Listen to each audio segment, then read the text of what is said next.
righty, let's get this party started here.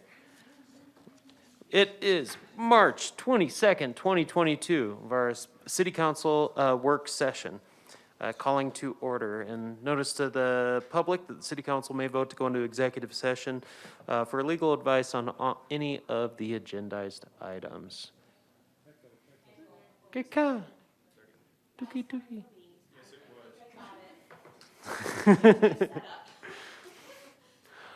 Awesome. Well, yeah, roll call, please, Ms. Salzberg.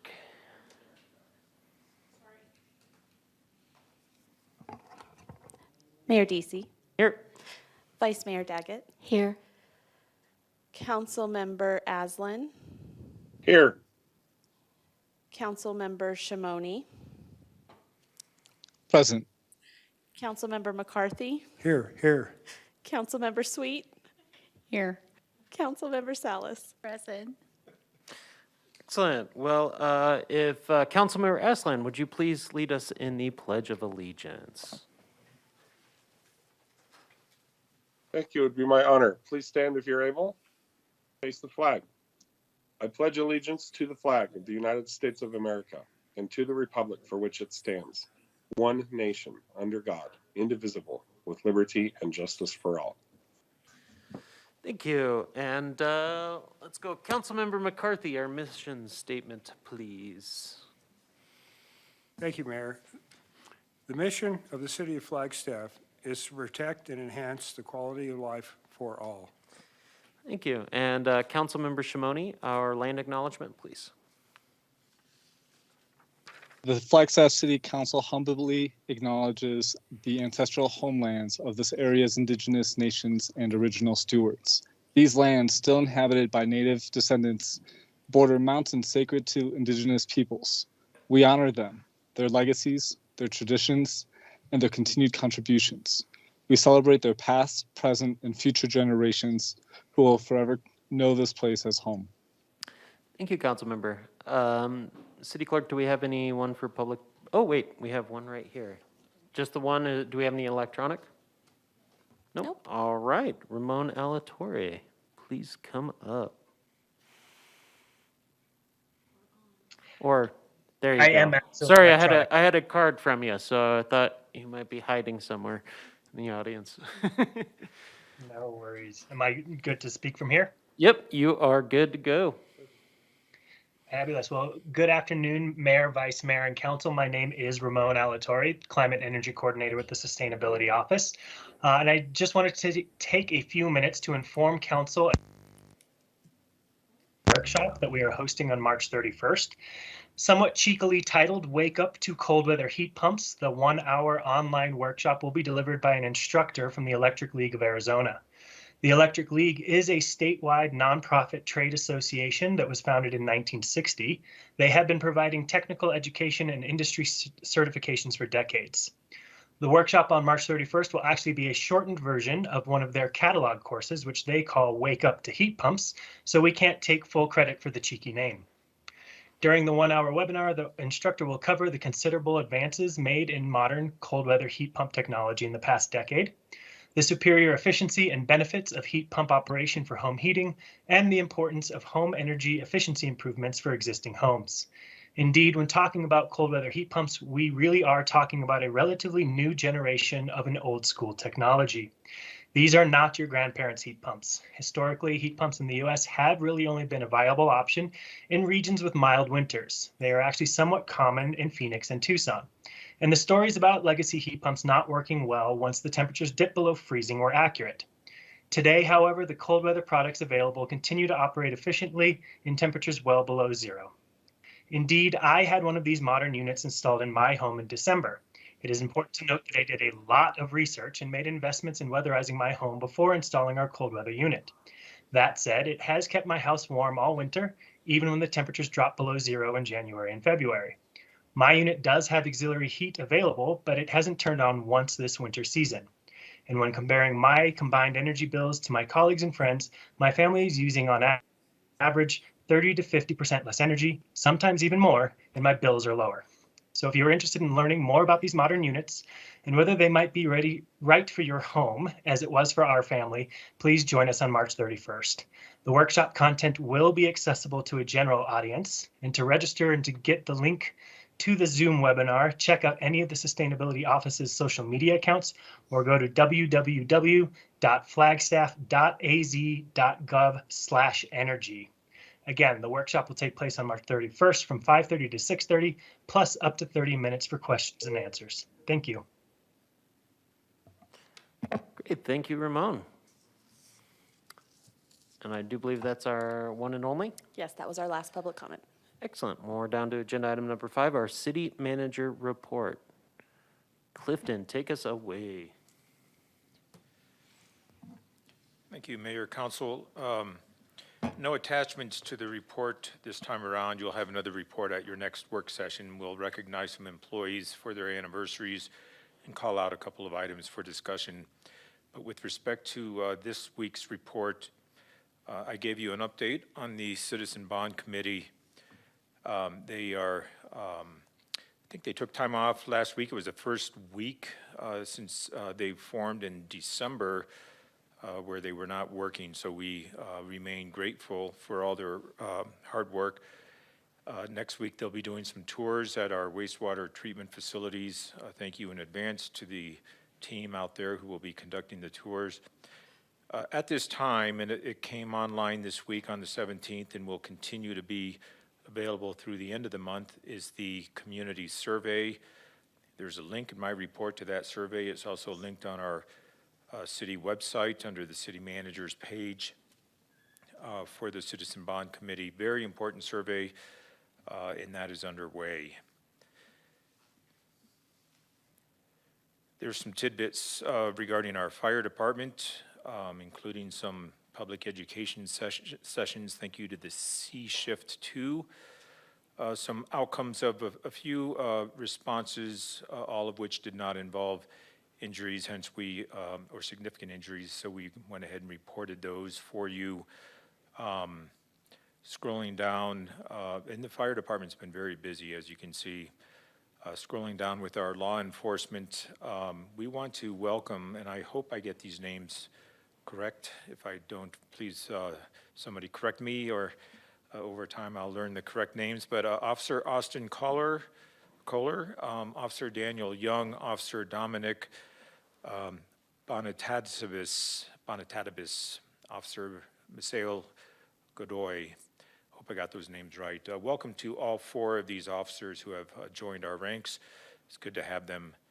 And then some accolades to Officer Guyon with his life-saving efforts, and we gave you a little narrative on that in the manager's report. Also, congratulations to Sharon Whitmore. She's our records supervisor, and she's retiring. She actually retired this last week, I believe. Started her career in 2004. She was the recipient of a City Manager's Excellence Award in 2021. You may recall the name and the face. Anyway, thank you, Sharon, for your service and your dedication. Also some updates for you, Council, with respect to the pros teams. The Joe C. Montoyo Senior and Community Center reopened on March 7th. It's great to report these reopenings after 2 years of closures, so that's good news. Some other little tidbits.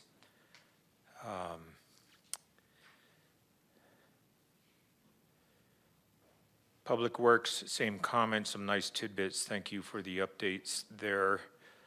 And I think with that, Council, I'm not going to belabor any of the other details, but I would invite any questions at this time or any comments. Thank you, City Manager. Do we have any questions on the City Manager's report? I am not seeing any online as well, and Thank you. Thank you as always. We are down to then agenda item number 6, our introduction of CARE, the Community Alliance Response and Engagement Unit. Mr. Mayor, members of the council, I'm filling in for Shannon, who is has fallen ill, and she asked me to come in and introduce our speakers. I'm really pleased to present Brian Guest from Taros. And also, I'm going to be introducing Captain Mike Feltz, who is the program manager lead, and he's been a pretty busy cat the last month or so, supporting this on the city side. And Brian obviously has been very busy as well, but they're prepared to present to you a little overview of progress to date. So. Thank you. Hello, council members.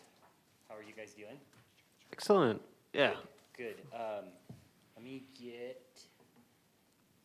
the,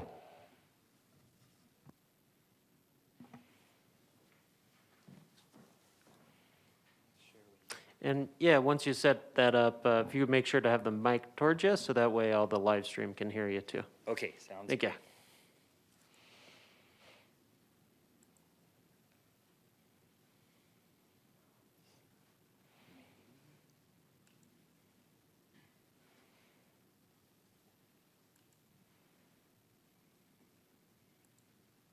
it went.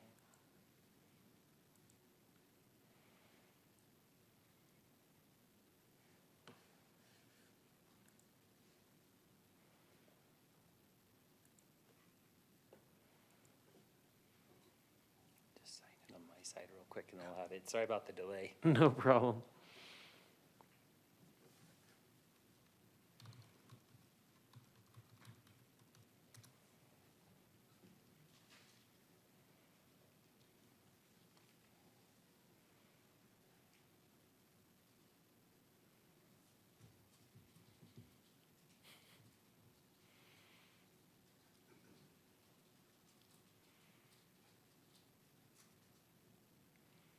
Well, as we kind of get this going here, we'll just kind of reintroduce ourselves. So, again, my name is Mike Feltz. I'm a captain paramedic for Flagstaff Fire Department. I've been with the Flagstaff Fire Department now for 16 years. I was born and raised here in Flagstaff, Arizona, so have really good knowledge of the city.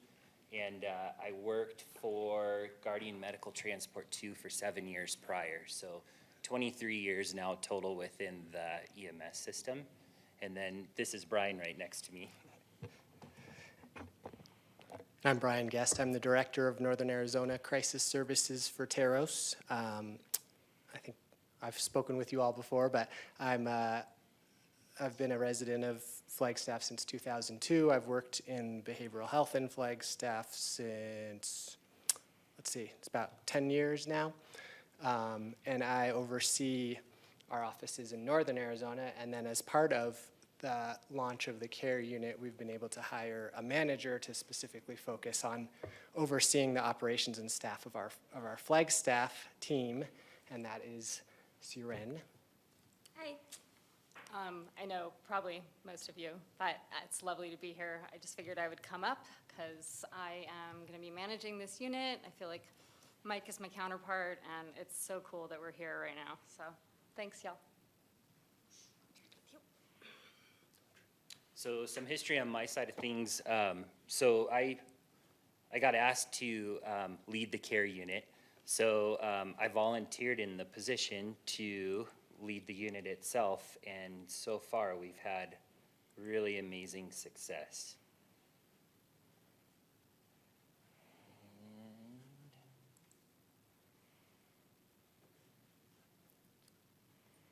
And I finally got the PowerPoint up.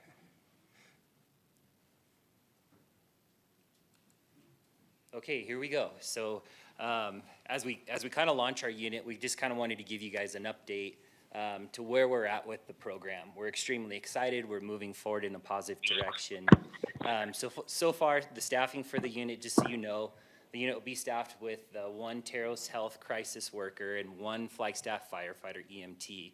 On the Taros Health side, they've fulfilled all of the positions. Would you like to kind of give them a rundown of the positions for Taros? Yes, so as we mentioned, we now have a manager for Flagstaff who's Siren, and she manages she's going to be the manager of both our regular mobile crisis unit as well as the alternative response team. And then we have a lead clinician specifically dedicated to the alternative response team, who's also a licensed mental health professional. And then we have 2 full-time dedicated staff on board, 2 part-time, and then we've also started cross-training some of our other mobile crisis staff to be able to have lots of layers of coverage for the team. So on the flag fire side, we're using all of our firefighter EMTs. Any firefighter EMT is going to be open to be able to ride on this unit, but we selected the initial 9 so that we could put them out to keep validity within the program. So what have we done to build success for the program? So Taros and the FFD have been working hard to produce a successful program. We've been setting the stage from all angles to ensure its success, which has been pretty big, coming together to figure out all angles that we need to make sure that we serve our public in a positive manner. So some of these things that we've brought up is response models for the unit, how we're going to engage within the community. We've had to change dispatch, EMS algorithms and protocols to make sure that our EMTs know what they're doing and that they're covered when we're out there. Our utilization for our mental health crisis and the suicidal ideation component. How are we going to do our documentation, statistical analysis to make sure that we're on point and doing what we want it to do. And then our public outreach and our alternative treatment models for our in-community care. So we've created some partnerships too along the way. So along with working with Taros, we've also had the pleasure of working with Dr. Alana Brunacini. Alana has been a major asset into building our program. She's been utilized to assist in the structure of the program and has been valuable in creating the working structure between both Taros and the Flagstaff Fire Department EMTs. Alana has a great background in the fire service. Her family is the Brunacinis from Phoenix Fire. So she was born and raised in a fire station, and she's also a behavioral health specialist as well. So she's been able to kind of mold the two together to be able to operate as best as possible as we can for this unit. So her knowledge of mental health side in the fire department has been extremely beneficial in creating our program. You have anything to add to that? Okay. So the collaborations we've had too, so we've been working really closely with the 911 dispatcher to make sure that we get the response of this unit correctly. We've opened up communications with the guidance center to make sure that we have a place to take our mental health to, our detox issues over there. So we've really opened up the communication to make that relationship better. Native Americans for Community Action, the Flagstaff Shelter Services, Sunshine Rescue Mission, the PATH Program, Flagstaff Family Food Center, and the Community Assistant Teams of Flagstaff. So on community input, we've been looking at public forums, Northern Arizona Interfaith Council, Cultural Competency, and the Humility Training Group. Yeah, to speak a little more to those, we've, over the last couple months, held a couple of public forums that I believe a few of you were in on, actually, to just sort of get feedback about how the alternative response unit can best serve the community, getting feedback from social service providers, behavioral health providers, as well as people with interest in tribal issues and how we can best serve our indigenous population here. I have also been meeting with the Northern Arizona Interfaith Council. They've been, strong advocates and are very excited for the program, and I've been giving them sort of feedback on how things have been developing. And then something that came out of one of our public forums that was, as we want to emphasize, as we've talked about before, the sort of cultural competence and cultural responsivity of our unit, making sure that we know how to work with a broad range of people and being sensitive to differences within cultures as well as between different cultures. And so we formed a group of volunteers from different agencies and community members to help us develop ongoing trainings for our staff on the topics of cultural competency, cultural sensitivity. So that's something we're really excited about as far as the community input piece, and that there's enough people that were really interested and invested in this program that they were willing to come together with us to help us build those trainings as well. So as far as our training, so we actually conducted our first training for this unit yesterday, which I feel is very successful. It was a lot of work to get to that point because that was putting all the puzzle pieces together to actually make this unit successful. So yesterday we provided an 8-hour training for both Taros and the flag fire side of things. Give them a complete insight of what their day-to-day is going to look like. And honestly, it was our first time actually seeing these teams work together, and it was pretty awesome seeing. So we got Taros out of their comfort zone, and we made them do CPR at AEDs, and then we got uncomfortable on the mental health side as well. So it was pretty exciting to see. So our go live date is going to be next Monday, 3/28. The unit itself is going to be operating from 9 o'clock in the morning till 7 o'clock at night. It's going to operate out of Station 3 off of Nestle Purina on the Country Club overpass. So its initial kind of approach is it's going to roam the city to make initial contact with people to provide care for found individuals that are in need. The other half of that is it's going to be dispatched out as we call what's an Omega response. So an Omega response is what we've been working on with dispatch to make sure that our dispatch model is created correctly for this unit. The CAD system was set to handle the parameters for low acuity 911 calls. In the model, the care unit will be responding only to Omega dispatches to help free up all risk emergency units. In the event that the care unit's on the call, the Omega calls will not be stacked to make sure that we can still provide quick service in need. They'll be dispatched to the nearest all-risk unit. So in the event that the individual they are contacting needs EMS care, the care unit with the EMT provided may dispatch either a Guardian ambulance or a fire engine and ambulance based on the severity of the issue.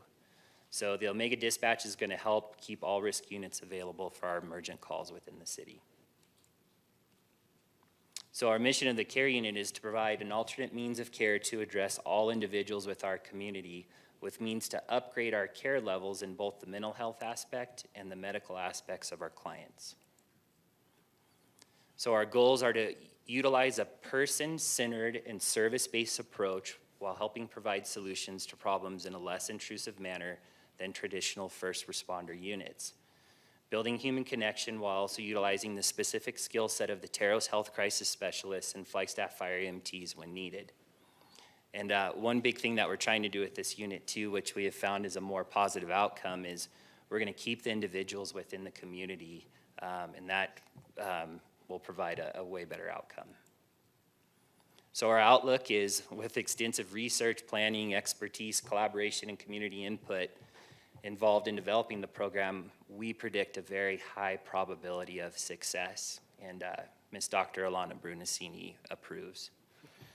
Taros and the FFD will be gathering statistical data to provide outlook on the unit's success, and our team is highly motivated with dedication to create change during the implementation process to make sure that this unit is going to have success. So we just wanted to kind of open it up on how did we feel like what you see our success would be. Go ahead. Right, yeah. So again, things that I think I've talked about before in this forum. Success for me is taking small steps in the direction of social justice, of equity, but then zooming down a level, just providing more compassionate services to people in need, providing the type of service that the person needs as opposed to just, kind of having to throw the only thing we have, which traditionally has been, police or fire or EMT or ambulances, which are all very good at what they do, but just don't have the tools and resources to best serve these individuals. And then lastly, to keep people out of levels of care that they don't need to be in, out of hospitals, out of jail, away from arrests, decreasing,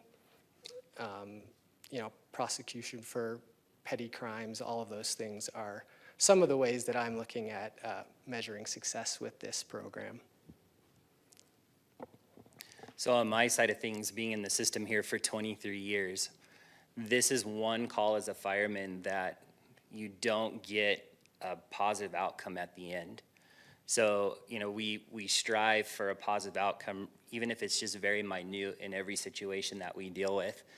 And the individuals that we're supporting with our community, a lot of times we don't have that positive outcome. It's always felt like we're doing it wrong, and it feels like we're just getting it wrapped up in the system and we're handcuffed to do what's right. And what I'm really excited about is being able to create that change where we can make positive outcome with these individuals and the different clients that we have around our city. So my small vision of success is just providing this compassionate alternative alternative care that we're going to be able to provide with this unit. So, how about questions? Thank you both. Vice Mayor, ask a question. Several. Thank you. Yes. Thank you for that great presentation. I share your excitement. I'm excited to get this on the road and to see these positive results. I'm wondering if you can talk a little bit about the training and the requirements of the Taros staff that will be out on calls. Yeah, so all of our staff are credentialed as either behavioral health technicians or behavioral health professionals, which there's kind of a complicated mix of education and experience working in behavioral health that goes into that. One of the nice things about that is we're able to hire a really diverse team of some licensed master's level professionals, some individuals who maybe don't have advanced degree but have worked in behavioral health for a long time and or have had lived experience either themselves or with family members with behavioral health or substance use. So all of our staff meet the criteria for either behavioral health technicians or behavioral health professionals. And then we are training all of our staff through our regular mobile crisis training platform. So even though the types of calls we're going to be responding to with this unit are going to be potentially lower acuity as far as psychiatrically than what our mobile crisis team does, we want our staff to be fully competent to be able to handle any range of situations, whether it's someone who's in a full kind of mental health crisis to someone who just needs someone to talk to and someone to care and someone to give them a sandwich. So we're doing that intensive training on the mobile crisis end, and then also having all of our staff working on the unit shadow with Flagstaff Fire, do some ride-alongs just to kind of get the perspective of what they're faced with and the kinds of calls that they've been going on for years and years. Thank you. And so will Taros staff will there always be someone at Station 3, or will they meet an EMT at the call? So the team of two, the Taros crisis specialist and the EMT will always be together. So the Taros crisis worker will report to work at Station 3, and they'll prepare the van together and then move about the community to see what they can do to help. Thank you. Okay. Now, can you help me understand what an EMS algorithm is? Yes, ma'am, I sure can. So, with the unit, on the paramedic side of things, we work underneath medical control at the hospital. So for every situation or scenario that we run on, there is a flow chart for how we operate and the treatments that we provide. So with this, we wanted to make sure that our EMTs were covered, protocol-based, and create these algorithms that they could follow for each subject that we're gonna run on.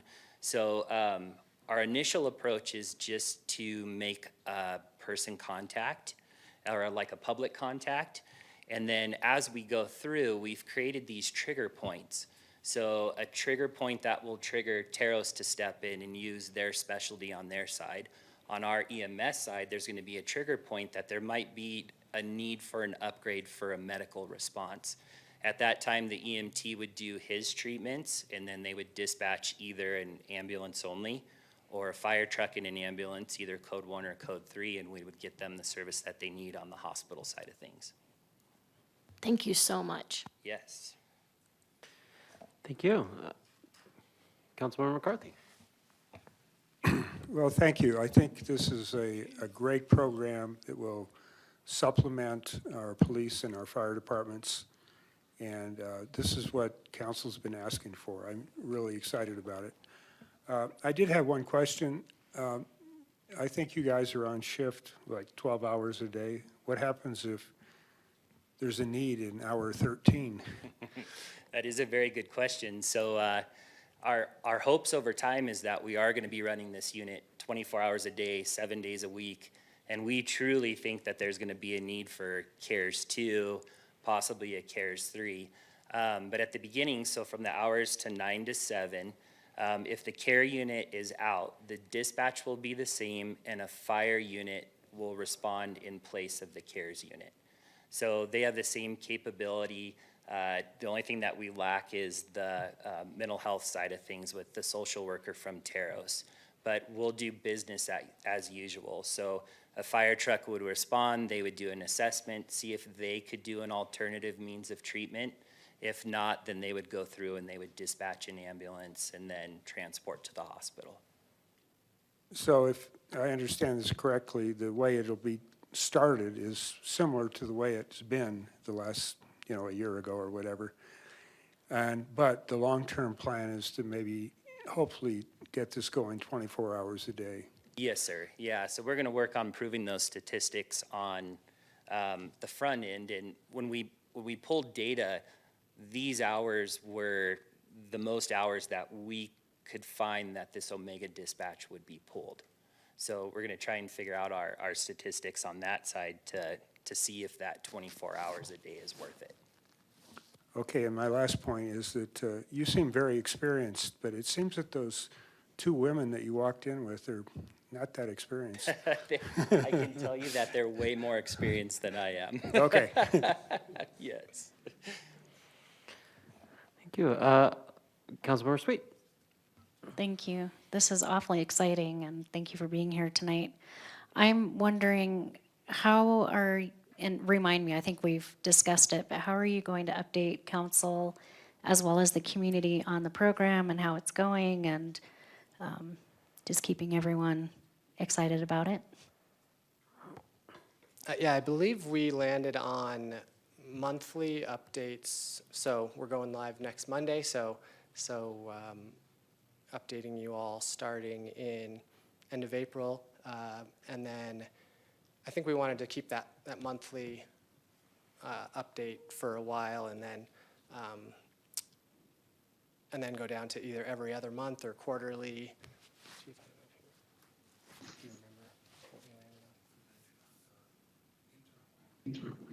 Yeah, I think our plan is to eventually have it be a quarterly update for you all, but starting out with monthly updates until we know what we did and didn't know.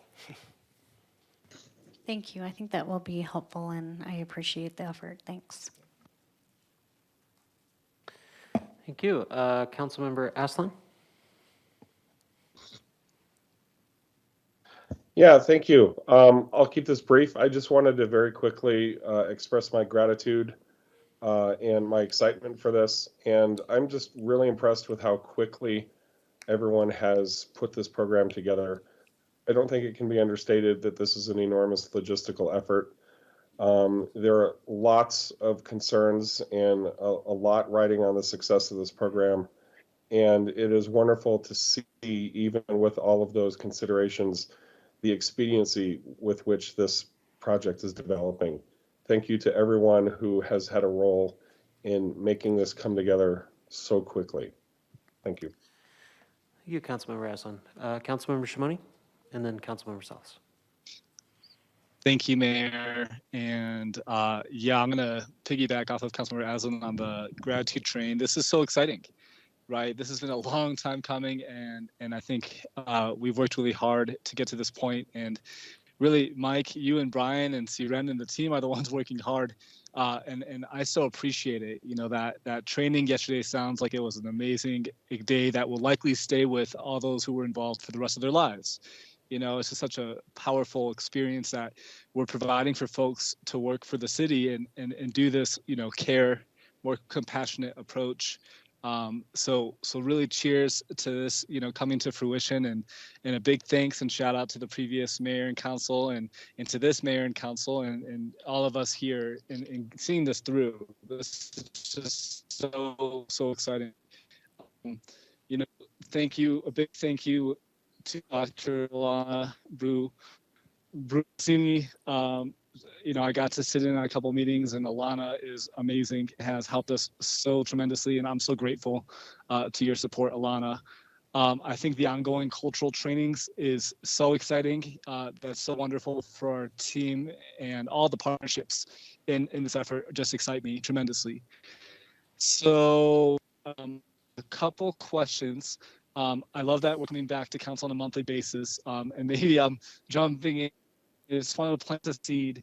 You know, I recently went to a alternate response 2-day conference, virtual conference, and I've told most of you at the podium about this. But basically, one of the key takeaways was the need for a third individual on the team who was a peer specialist to help with that connection to the individual in need.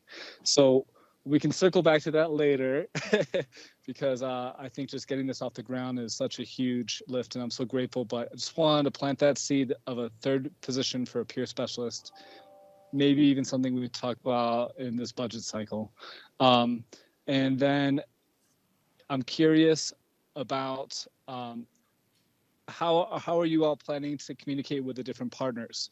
You know, I can imagine this almost being like you know, an effort where we're meeting with partners on a somewhat regular basis to kind of, you know, see how things are going.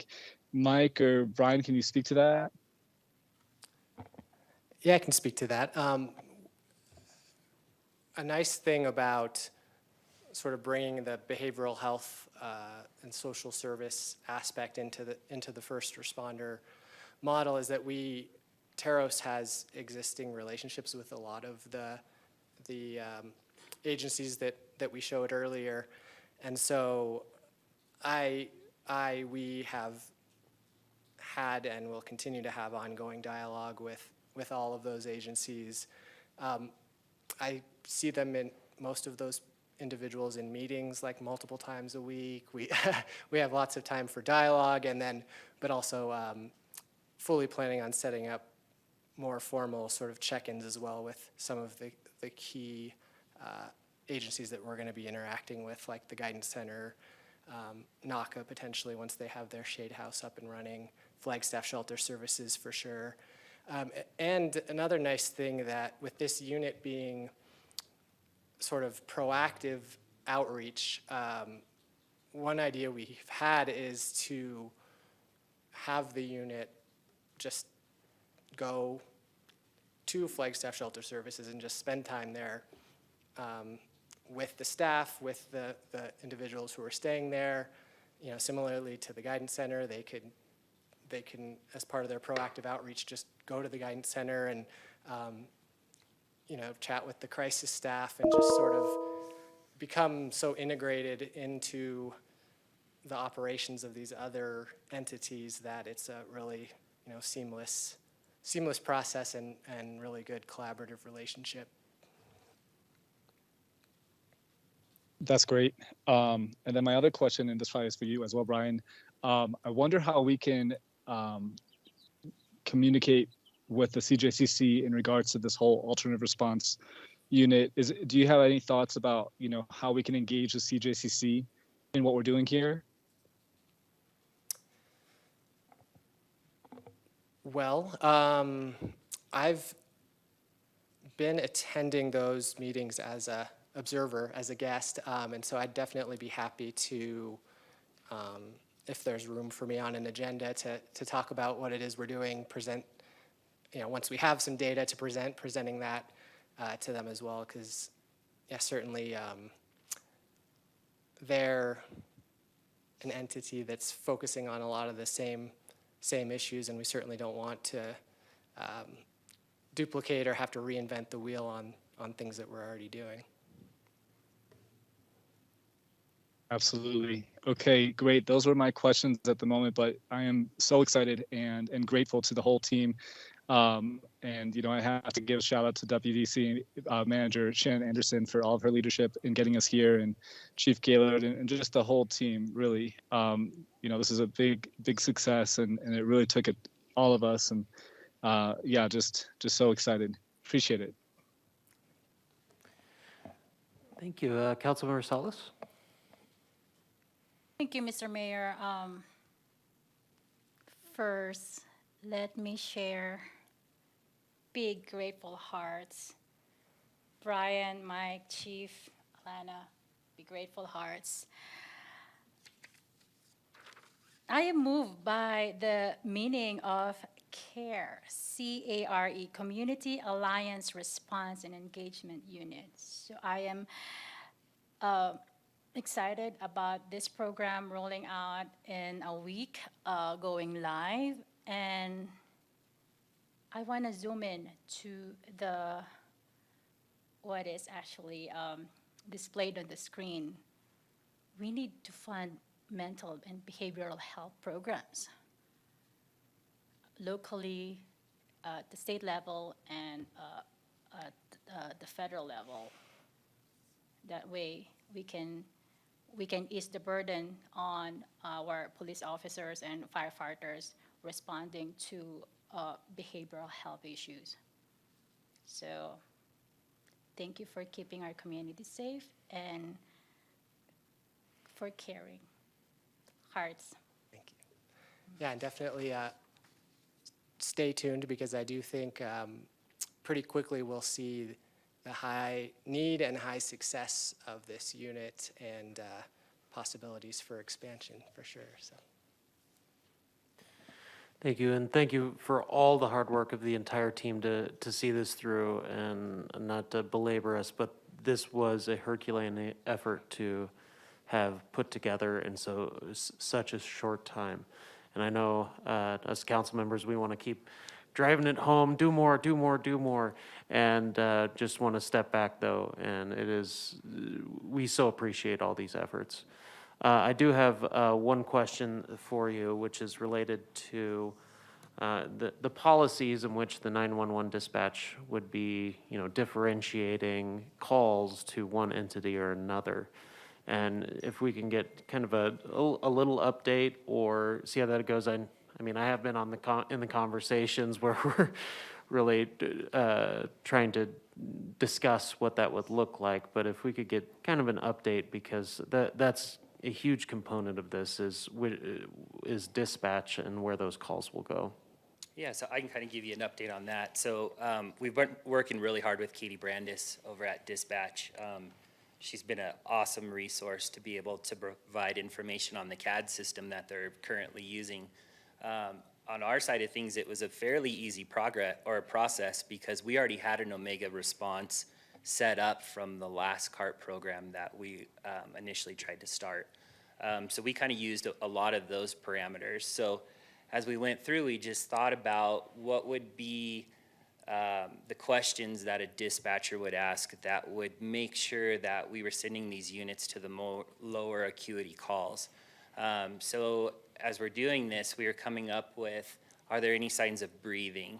If there are signs of breathing, this is a great time to send the CARES unit. Is there any signs of bleeding? If there is bleeding, we would not be sending them. All of the things that would rule out if this needs to be an emergent type response. We've also built in parameters for environmental issues as well. So if it's a cold, snowy night, we're shutting the Omega response off to make sure that we don't have any exposures from the environment. What else did we have on there? A little bit of a change that we did come through with was third-party callers. So a third-party caller on a man down or an individual laying on the sidewalk, if they don't feel necessary to stop and check in on the subject to make sure they're okay, the third-party caller will be an Omega response for the CARES unit. As we looked into statistics from other cities, the 911 system isn't even responding to Omega calls anymore. So we still feel like we're providing that upper level of care, sending it as an Omega. So does that I hope that answers the question. Yeah, it does. And yeah, I appreciate that. I know there's a lot of fine details on specifics, but it's nice that we have a already established, somewhat established system of flow charts on where calls go. And yes, and what's really good too is as we collect data from all of this as we go on, we're going to figure out if we need to adjust or tweak any parameters in there to make sure that we're hitting the right individuals that we need. Part of that statistic gathering is going to be if it's called and dispatched as an Omega in the care unit is there, how many times does that get upgraded into an EMS response where they did need medical care? And if that kind of keeps becoming a recurring issue, then we definitely need to go back and reassess what we're doing and change those parameters so we can make sure that we're hitting it correctly. So. Excellent. Yeah, there's going to be a lot of hands-on learning through this process, which also kind of leads to my next question, which is regarding, we're already talking, add a peer support. Let's make it 24 hours, these kinds of things. Where do you feel the amount of data we will need before we can really assess the most efficient and best use of resources moving forward? Is it, 6 months of data, 9 months, a year's worth of data, so that way we can, obviously we're all super excited at the council level, and so many in our community are as well. Just kind of wanted to see where, when those discussions maybe are more appropriate for us to be bringing up. Mr. Mayor, if I may, I think we're excited as well, and I think what we do understand is every day the care unit is out, we're going to learn something, and we're going to know more about how to make the service more viable and how to be more effective for the customer, how to protect the emergency response system so that we have them available through this alternative response. And I think we kind of anticipate a lot of findings during this period of time, but we're looking at the contract period as, okay, we'll learn what we can through this contract period and we'll make modifications, but we're going to be making daily modifications and tweaks that likely will have more to do with the deployment elements. How do we respond? How do we interact? Will a new location in the community emerge where we can help get people into that type of services delivery if they would like to? And that's one of the big things from our perspective. Mike's made a lot of people do things that they don't want to do over the last many decades. And this unit doesn't do that. We provide the service that they want, and we don't intrude. And so it's going to be a lot of it's a positive, different interaction. And then we're going to learn something every day. But from our perspective, we just really, I think, are planning on, let's see if this deployment style, this staffing level, this makeup of a firefighter EMT and a behavioral health specialist is functional, and then where do we go? And then we have an opportunity to look at the next contract period where we might modify the contract requirements as we extend the program. Excellent. Thank you. Yes, and obviously, I know you will, but let us know where we can support the efforts from a council basis, and through this process as we learn. I definitely recognize we're going to be getting all the data and so forth, but one of the key parts of the data that would be helpful as we consider, 6 months, a year from now, what we might be able to do would be, hey, what calls could we have responded to if we had a more fully staffed unit?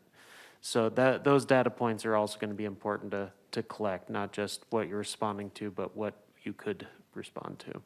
Absolutely, and the system is designed to capture that information right now. Excellent. So Excellent. We're in a good spot. Wonderful. Councilman McCarthy. What is the term of the contract? The initial term is 3 years with an option for an additional 2 years.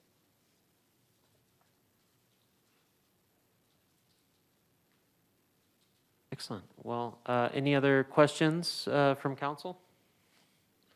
I'm not seeing any online as of now as well, but thank you all for such hard work in seeing this through, and we're just really super excited to see this rolling out and serving our community.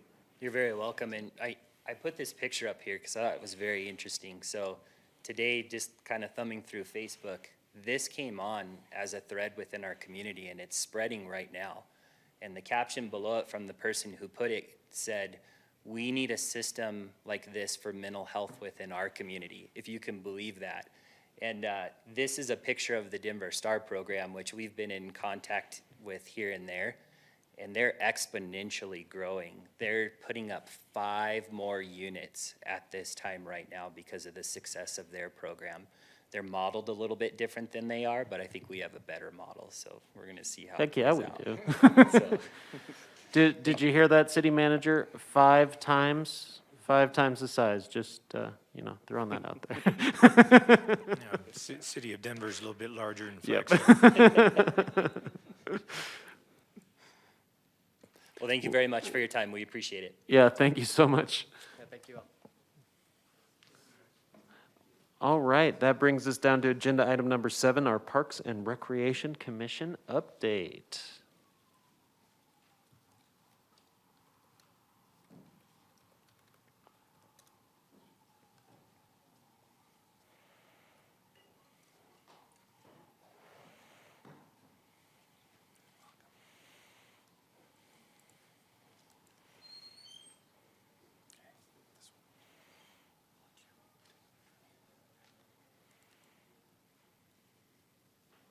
Good afternoon, Mayor and Council. I'm Rebecca Sayers. I'm your Parks, Recreation, Open Space, and Events Director. And with me tonight are our chair and co-chair of the Parks and Recreation Commission. And I'm trying to remember how to do all this stuff in person again. Thank you. Appreciate that. So let's just get right into it.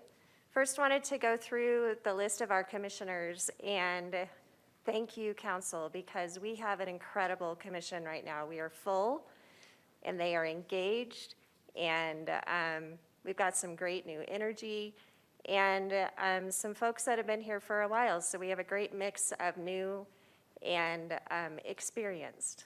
And so we have today Mr. Richard Conway. He's our chair, and he will be taking over the presentation after me. And then we also have Stephen Parsons, our co-chair. And just really want to thank these commissioners. We're spending some good time together. It's almost like Family Feud sometimes. It's just a lot of fun. And so with that, I'm going to turn it over to the people that you really want to hear from. Thank you. Hello. My name is Ricky Conway. I am the chair of the City of Flagstaff's Parks and Rec Commission, and I'm here to talk to you about the really fun stuff called Commission Authority, and how we came about the Parks and Rec Commission. I should also let you know that I am the Coconino County Recreation and Fair Manager, so if I slip up with some terminology, I do apologize. I speak usually to a different audience, so I might intersperse some boards and county managers as opposed to the city definition you have. So anyway, City Code, Chapter 2.3 talks about the Parks and Rec Commission.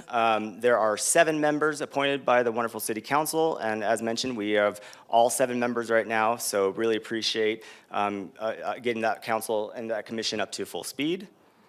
The definition of the functions of the commission, we are here to recommend policy and direction on programming and facilities for the Parks and Rec department. That can be, basically that's what that letter A says.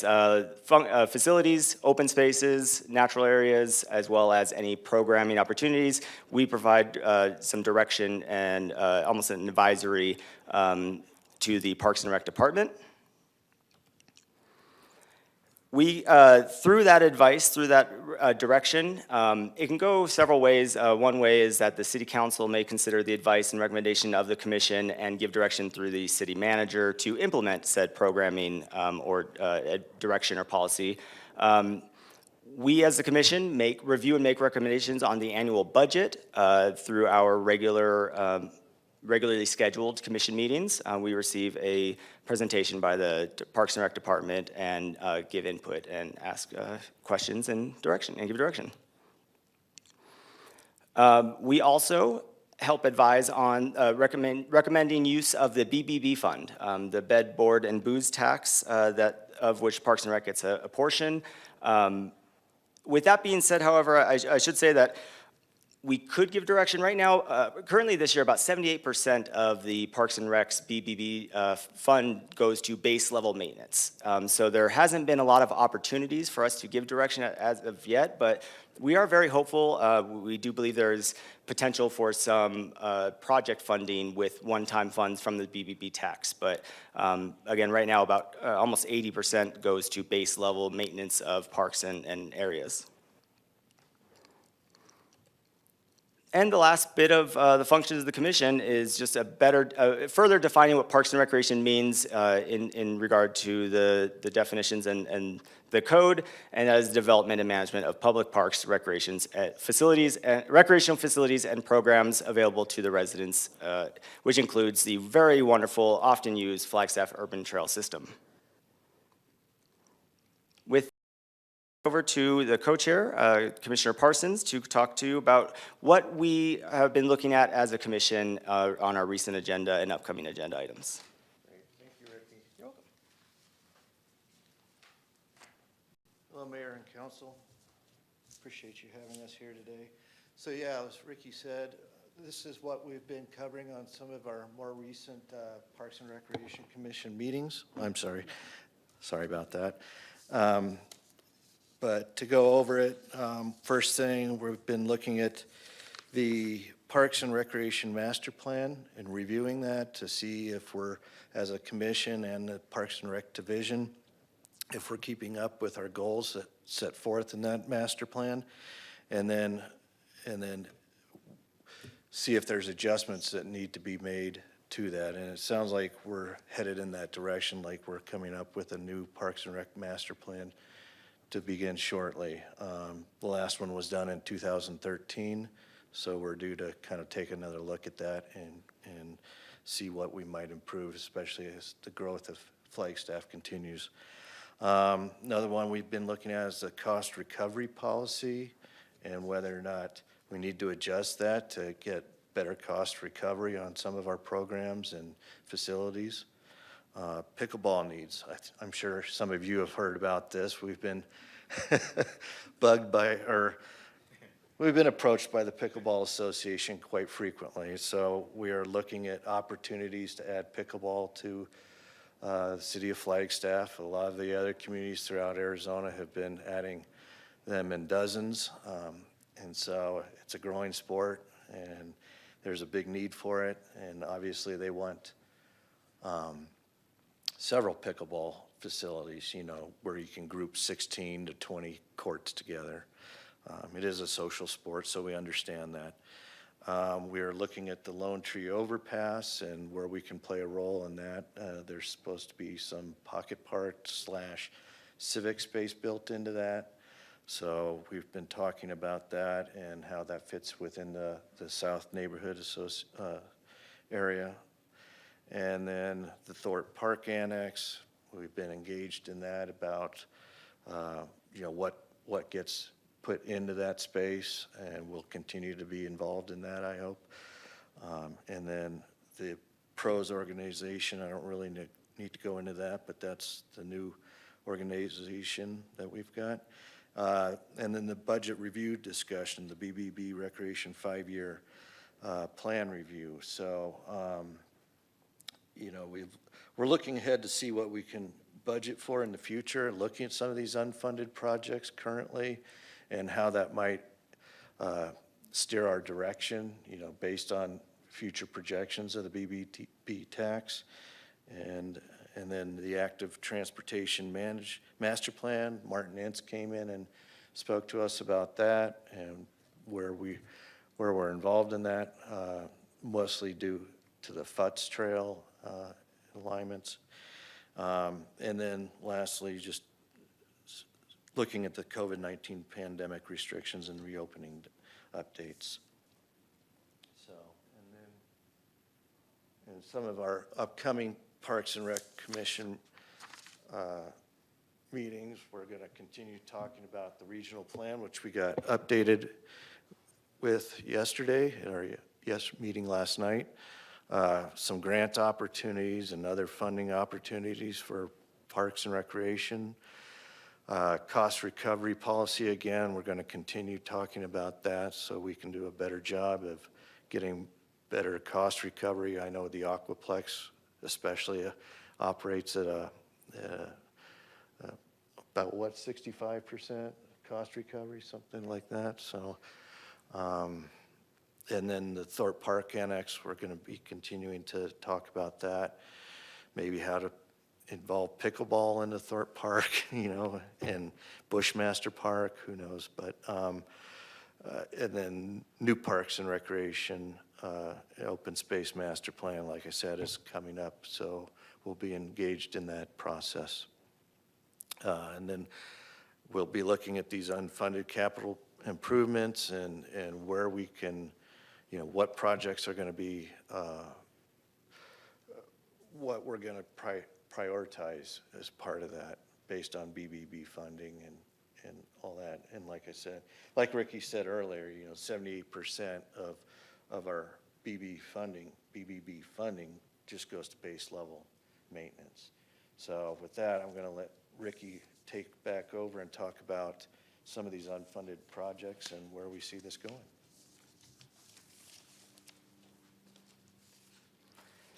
Thank you very much. I'm back again. Hello. Mayor, members of the council. Darn it. Members of the, council, I did it right.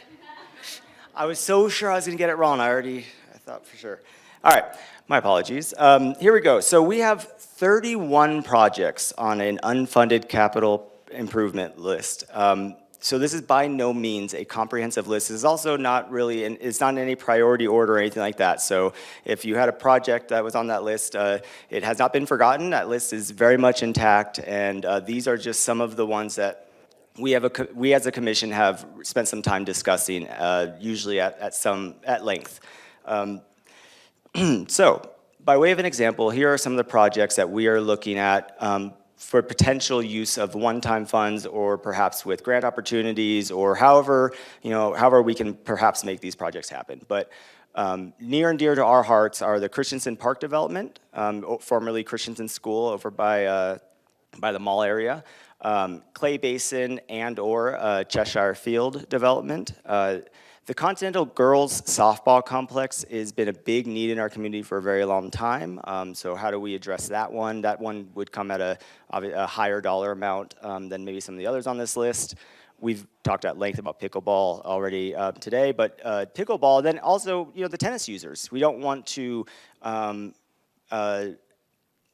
affect the user group that is currently utilizing these facilities. So how do we augment pickleball without taking it at the expense of tennis facilities? And tennis itself is also a growing sport and has a lot of needs too. And again, the Thorpe Park Annex. When that property became available, we got very excited about the opportunities and possibilities therein, and so we have started talking about that project and how to get that off the ground.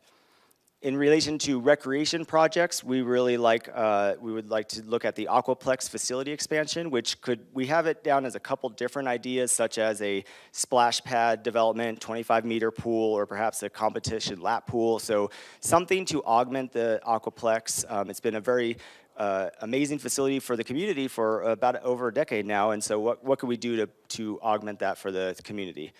J Lively, second sheet of ice. We all know how well used J Lively is by the community, and so how beneficial would a second sheet of ice be to maybe have more public skate times so the community can go out and enjoy it more often, and in addition to having it available for club teams or for private use, or figure skating club or one of those other user groups. And lastly, a special event venue.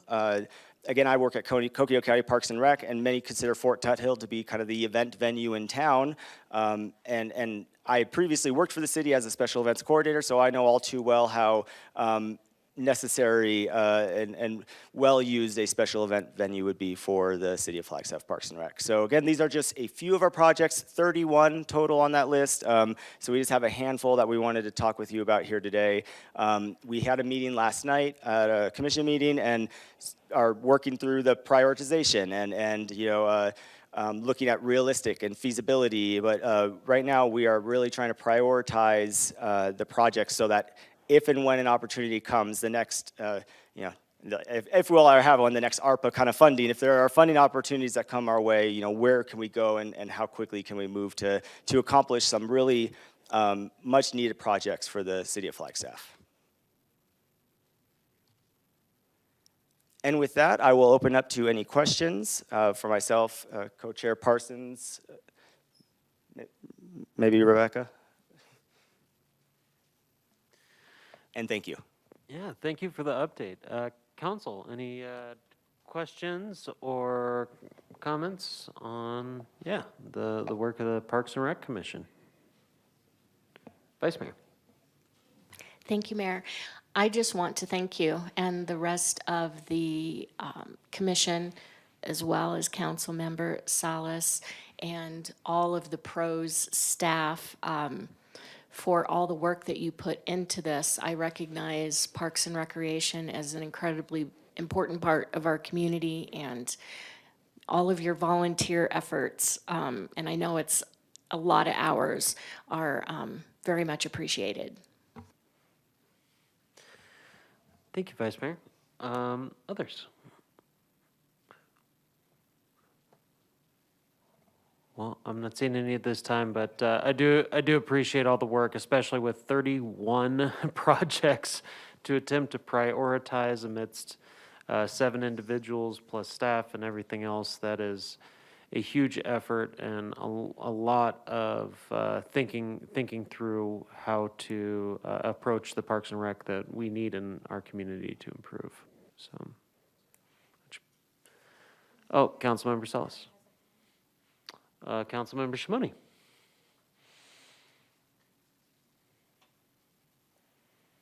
Mayor, thank you, Councilmember Salas. You know, Chair Conway and Co-Chair Parsons, I also just wanted to take a moment to thank you both, and to the entire commission and staff and Rebecca and everyone involved. I also recognize the amount of work you all are putting in, and just want to say thank you. It means a lot to me as a council member and to the city and to the council at large. So we're grateful, and we appreciate your service to the city and look forward to working on these things with you. Thank you. Thank you, Councilmember. Councilmember Salas?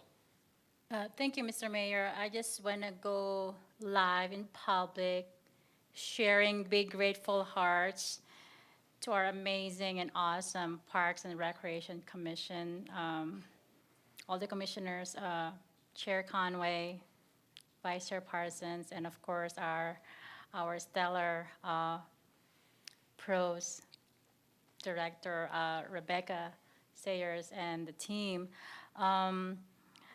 They truly dedicate hours.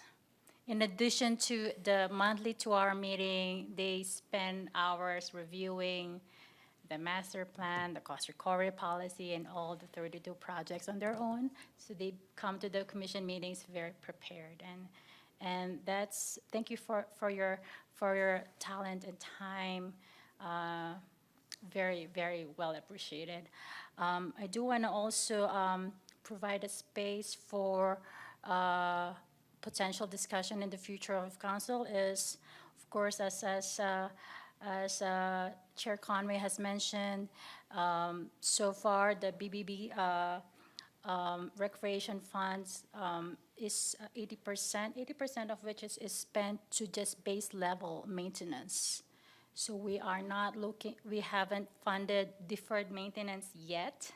So hopefully that will come into discussions perhaps during budget meetings, and of course, all of the unfunded capital improvements projects, of course, with looking forward to hear what the commission would recommend in terms of those projects. Big grateful heart. Oh, and also cost recovery is top of mind because Mr. Conway and I were part of the team with the county Parks and Recreation when the department adopted a cost recovery policy for Parks and Recreation programs. I think that was literally my first day as a commissioner. I was like, hey, can we talk about cost recovery for a second? So I'm right there with you. Right on. Well, with that, I'm not seeing anything further in our chat box, so yeah, again, really appreciate all your work. So thank you. Thank you, Mayor and Council, and thank you very much, Councilmember Salas. You're always there and always providing great wisdom and guidance, and we appreciate you. Thank you. That brings us down to agenda item number 8, which is discussion and direction regarding fulfilling a council vacancy.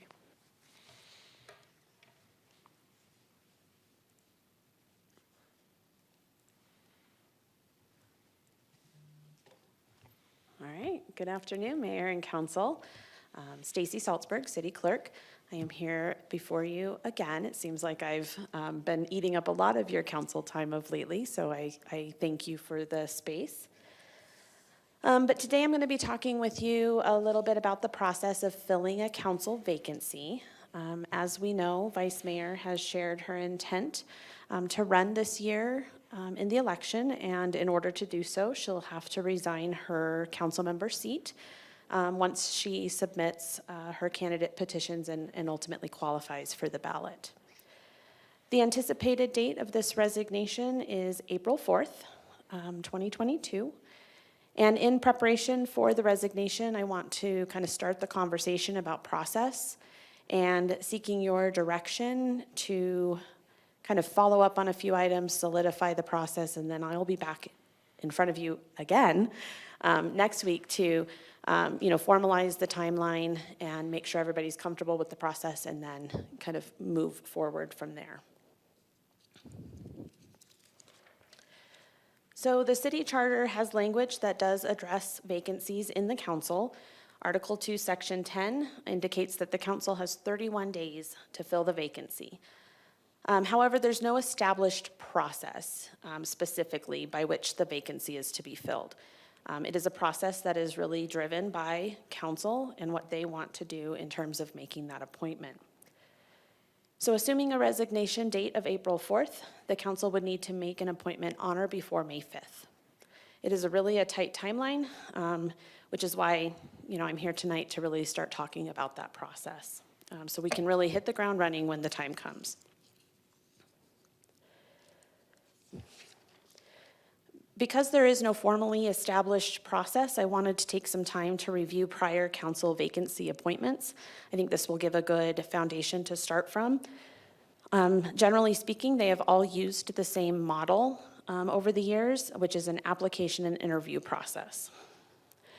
This is where interested individuals from the community are asked to submit an application along with a letter of interest, and sometimes answers to a questionnaire was requested by the council.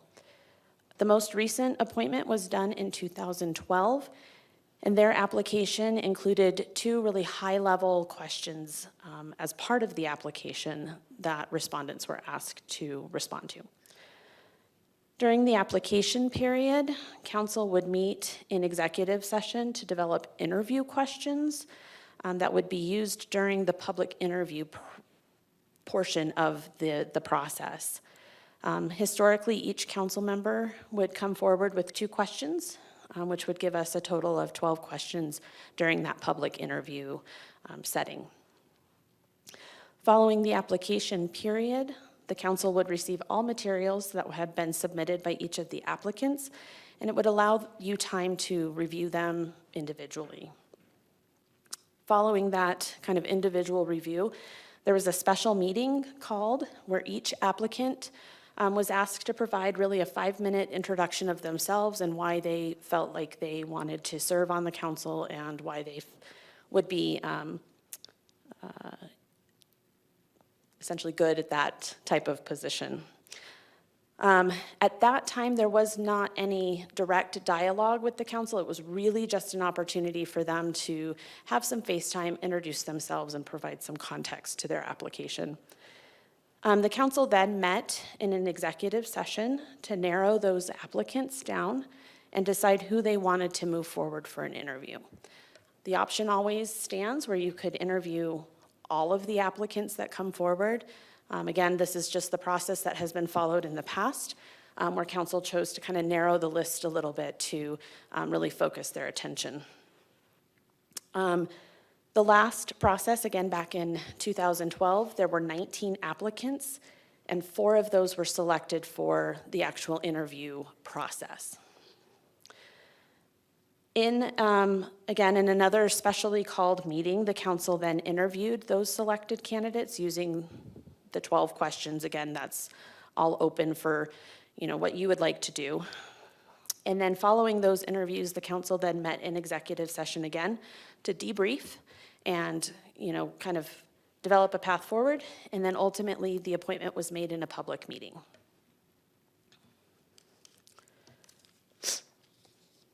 Ooh. See? Sorry. Okay. The series of meetings that occurred during this time really happened over about 1 to 2 weeks. So from the time you received the applications, it was about a 1 to 2 week process to hit that appointment scenario. The process that was used in the past has generally worked really well, and I would recommend using a similar process for this appointment. Again, using that as kind of the foundation and a starting point for your consideration.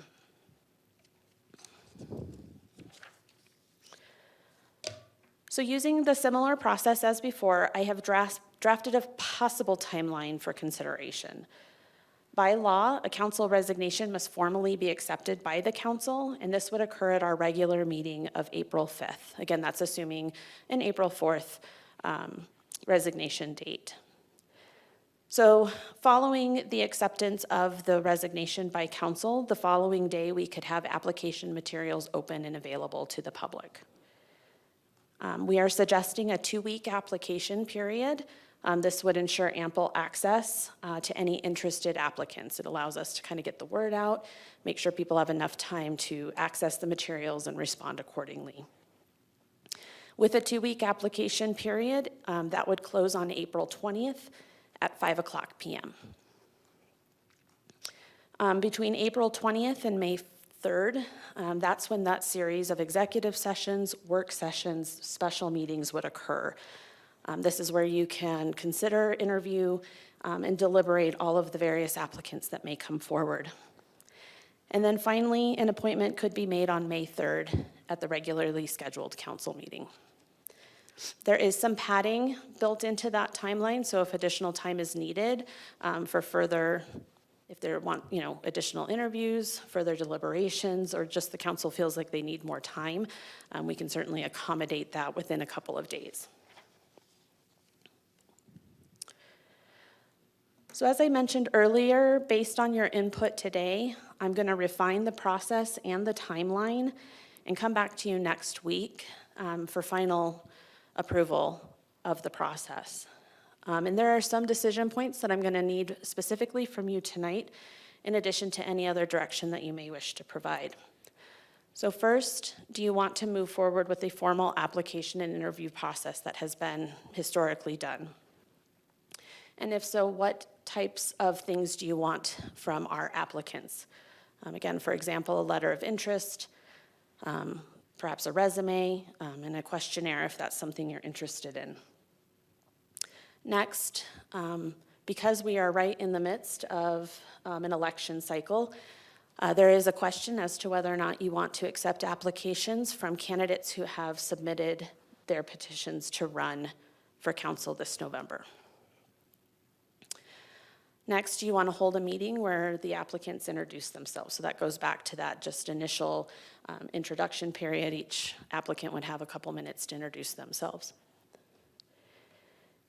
And to that end, do you want to formally interview all applicants, or do you want to take some time to, winnow that list down and really focus attention at a meeting on a select few? And then the timeline that I've included in the staff summary shows a number of special work sessions and executive sessions being held outside of our regular Tuesday schedule. So I want to check in and make sure that you're comfortable not trying to push everything into our regular council meeting schedule. I would recommend that we look at special meetings on their individual dates to really focus that attention.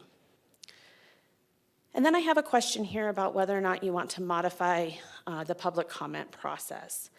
And I ask this because in looking at prior appointment processes, council's made the decision to limit public participation in the advocating or opposing applicants to written comments only. They did this in an effort to really focus the attention on the interview process, focusing the purpose of the meeting on the dialogue between council and applicants. I do not have an opinion on this. I just wanted to make sure that it was presented as what we've done in the past. Those written comments were always gathered and supplied to the council as part of the process. So you could certainly include those comments in your deliberation process and in your, decisions as you move forward. And with that, I'm going to turn the time back over to you for any questions, discussions, direction, and I'm here at your pleasure. Thank you. Thank you, Ms. Salzberg. And I'll just frame this to start off with that I have some questions regarding this. So let's start with questions rather than going down the list by each topic, so we can clarify anything before we go to the decision points. So with that, Councilman McCarthy and then Councilmember Aslan afterward. Well, I too had a suggestion on how we handle this discussion tonight. What I would suggest is, rather than one council person going down the list and saying how they think about each one, that we discuss each one of those items and then go around and ask each council member how they feel about each one of those, then go to the next one. That's what I was planning on, so. Okay? Yep. You like that? Yes. Great, thank you. Thank you. Councilmember Aslan?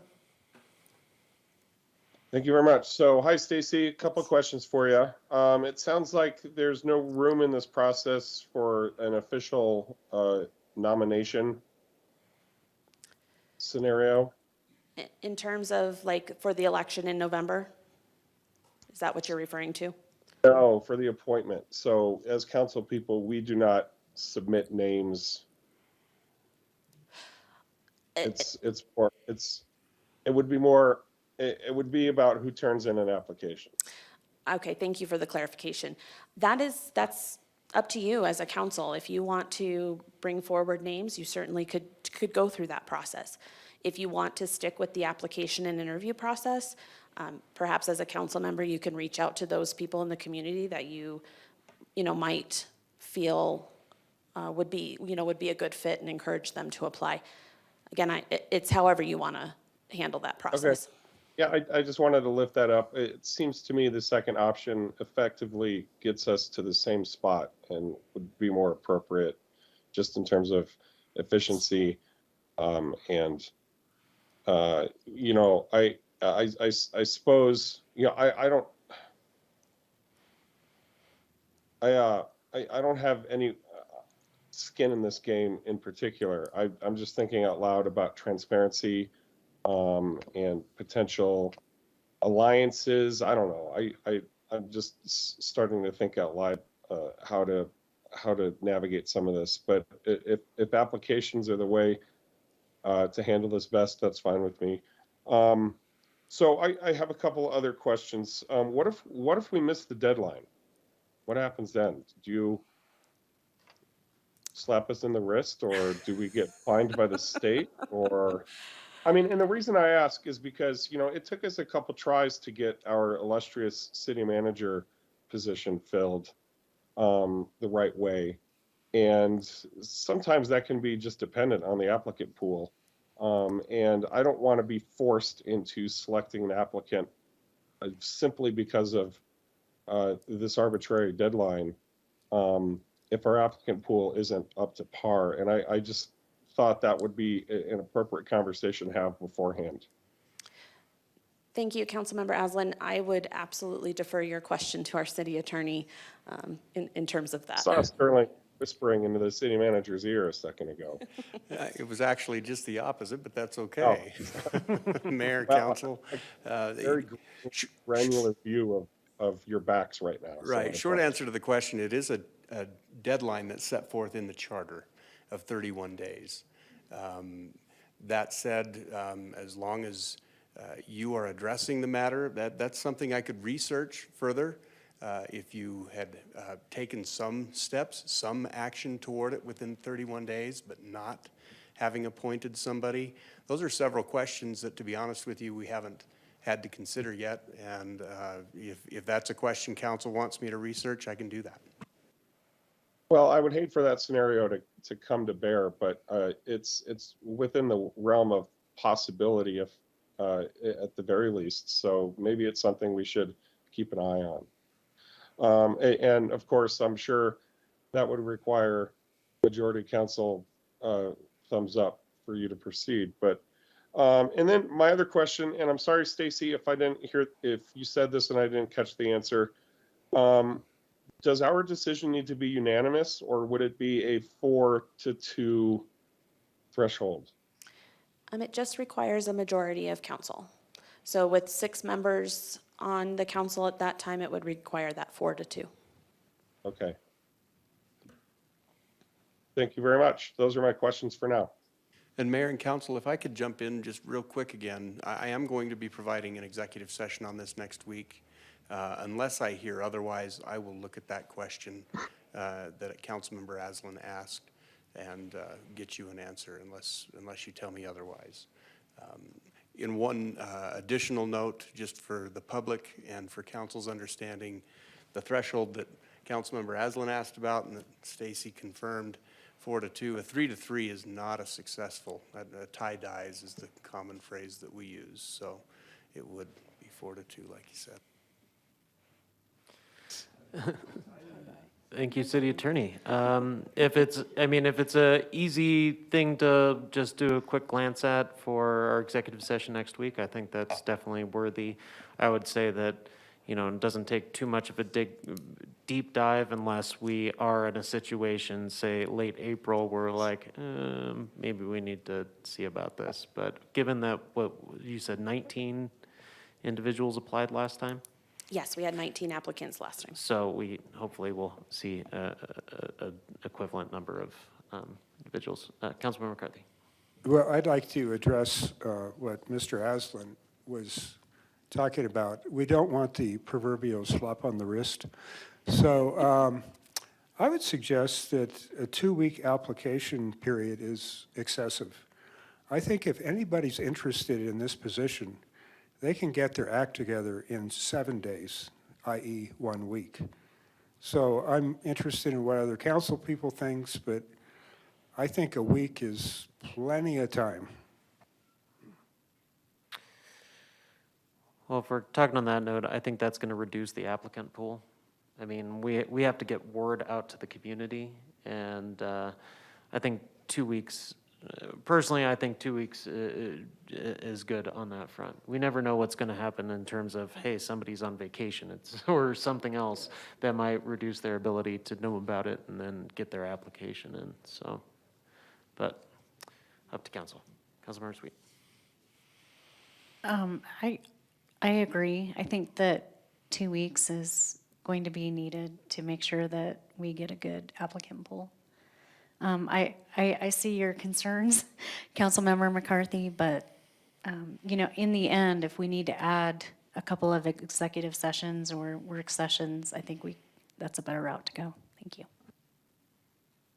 Thank you, Councilmember Sweet. Well, aside from getting into the decision points, I did, well, I'm just wondering, we got a lot on the calendar and so forth that is being shown, a lot of executive sessions. And I would like to ensure that this is as much of a public process as possible. And I'm just kind of wondering, what are, this might be city attorney question, but, you know, we're talking a lot about this in e-sessions that are not open to the public, but what parts of those can be open to the public, or how much can we have in an actual work session, a standard meeting that will allow folks to kind of see our decision-making process, or what is required to stay in executive session? So Mayor and Council, interestingly enough, that's up to you. You can do it in executive session. If you do it in executive session under ARS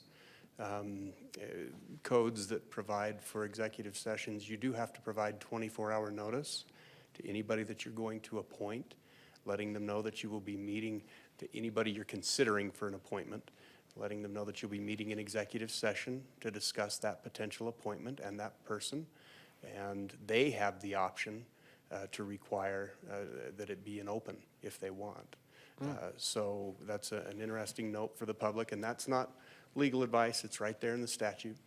You can go there and read it, 43103, subsection number 1. But if you want to do them in open, you can do that as well. That's your call. And if I can add just really quick, one of the recommendations that I would make is to discuss your interview questions in executive session. I think, you know, making sure that all of our applicants have the same advantage in terms of those questions. I think from my perspective, that would be the only thing that I would recommend holding in that executive session if council wishes to do all of their other deliberation on applicants in the public.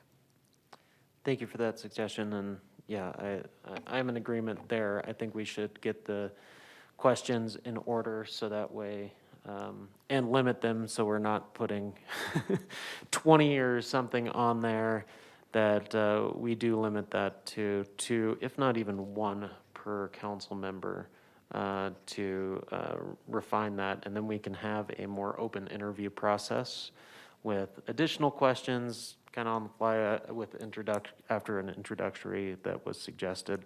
But I think it's going to be important to have an interview process that is open to the public eventually. That way they can kind of see our thinking, see the follow-up questions we may have, rather than having all of this in, or at least most of it in executive session. That's where I kind of stand on the situation, but. Councilman McCarthy. Going back to the question of should it be 2 weeks or 1 week applicant period, 2 things. I would ask the other council members to weigh in on that. We've heard from 3. And then the other thing I'll say on that is maybe there's a compromise, 10 days. So I'd be interested in hearing what the other council members think.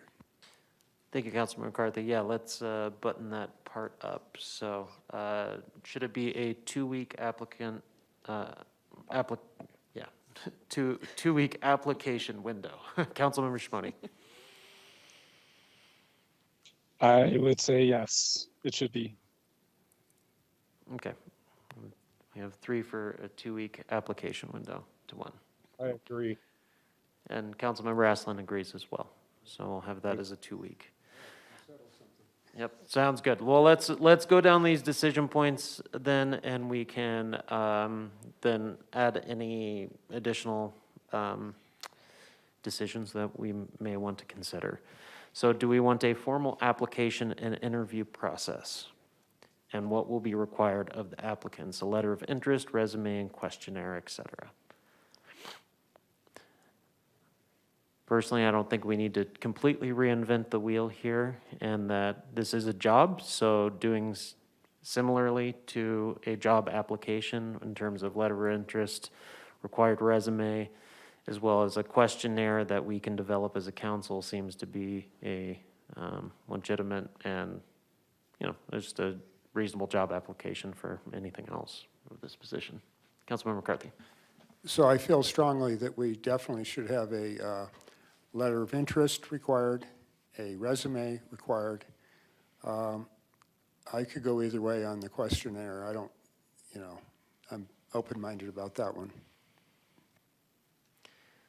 Thank you, Councilmember McCarthy. Others? Councilmember Sweet. Thank you. Let's see, I definitely feel it should be a formal application with the letter of interest, a resume. I don't feel I need the questionnaire myself to get things started. I think the first two are sufficient for me. Thank you, Councilmember Sweet. Councilmember Shimoni? Thank you, Mayor. So I'm good with the formal application process and interview process. I like everything that's been outlined. I think that will be helpful for me personally. Thank you.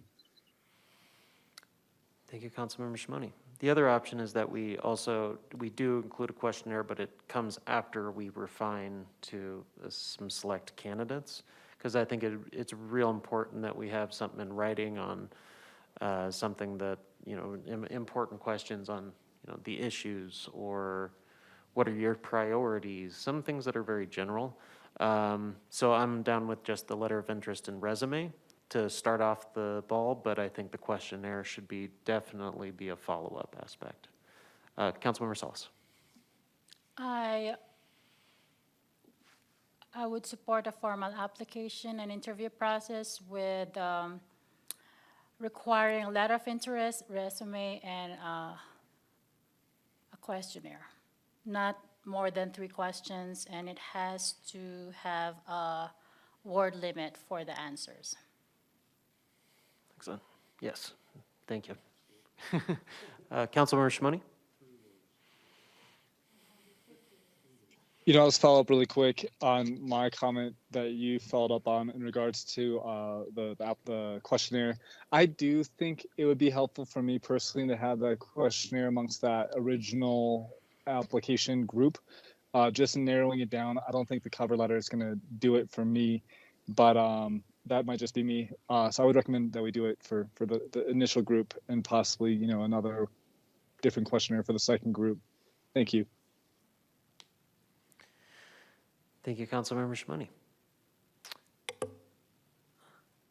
So that's probably not as clear on the questionnaire aspect of this. I think we're definitely have a letter of interest and resume. In terms of the questionnaire, this would be potentially a part of a topic for next week executive session to narrow down, or were we expecting for an executive session for questions at a later time to put that together? Before Sterling jumps in, I'll just add, I do think it would be important for us to establish that questionnaire, again, during an executive session, again, Yes. to just ensure. We could certainly fit that in next week, but we do have a little bit of time to develop that before the application process would open. So Mayor and Council, the executive session next week is primarily going to be about the process and some legal points with respect to that process. That being the lion's share of the executive session, if you did want to take the remainder of it or include an extra hour or however you would like to proceed to get into the questionnaire, you could do that as well. Thank you. It's City Manager. I believe Councilmember Aslan also wants to weigh in on this. I'm sorry to interrupt. Councilmember Aslan, thank you. Thank you, both of you. So, yeah, I mean, just to state the obvious, I guess, we're appointing someone to a seat for which all 7 of us ourselves have had to go through a very extensive, very arduous and detailed vetting process that spans months, right? And it's important that we filter somebody into this role who is showing us the same level of commitment and grit and community investment.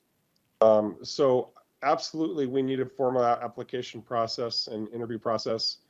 It needs to be efficient and timely, but that does not mean it needs to be simple or easy, and for lack of better terms, I guess. I hope that is understood in the way I intend it to be. I do think we should have a questionnaire. I certainly remember filling out about 90 or so of those as a candidate. It is nice to get a sense of issues. I'm not sure. I just want to publicly state that I'm not sure I will be very personally attuned to particular political leanings or policy decisions. I don't feel that it's my place to weigh council in one particular way or another based off of my own personal voting habits or values. So I'll just say that out loud. But I do think we need to vet the level of commitment, the level of aptitude, the level of connectivity with the community, and things like that will be very important to me.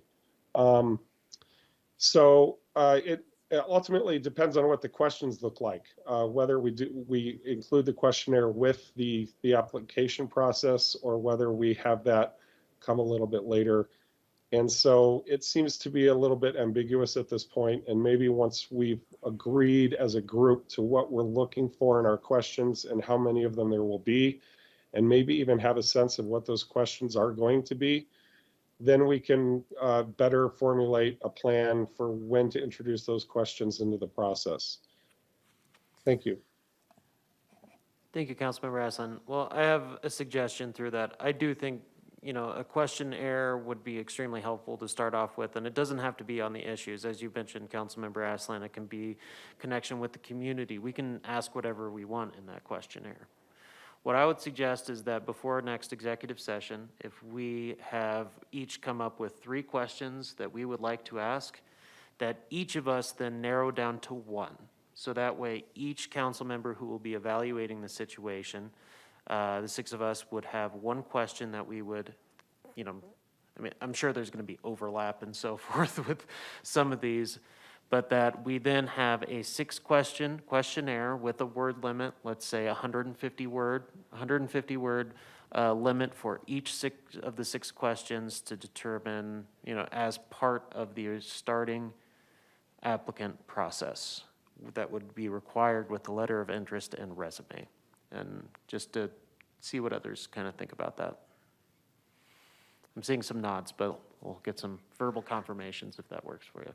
Well, I don't know if submitting 1 question makes sense. I'm not sure we'll get to 6 total if that's what we do. There might be more overlap than you're anticipating, or at least there could be. So I would say if we could narrow it down to a couple questions too, that gives us more to play with when it comes time to narrow our final selection down. And also, I'm not clear exactly what the current vice mayor's role in all of this will be. Is this something that she will be recused? Is this a process she will be recused from? Will she be participating in executive session on this? Is her input sought or part of the process? And that's nothing. That's nothing to say to you, Vice Mayor Daggett. That's just a general question that I have. Thank you for the question, Councilmember Aslan. At this point, Vice Mayor would be involved in the process up until the point that she resigns. At that point, she becomes a citizen, no longer a council member, and therefore would not be involved in any of the formal discussions, the executive sessions, and so forth. But up until the time she resigns, she is still an active member of the council and would be involved in the process.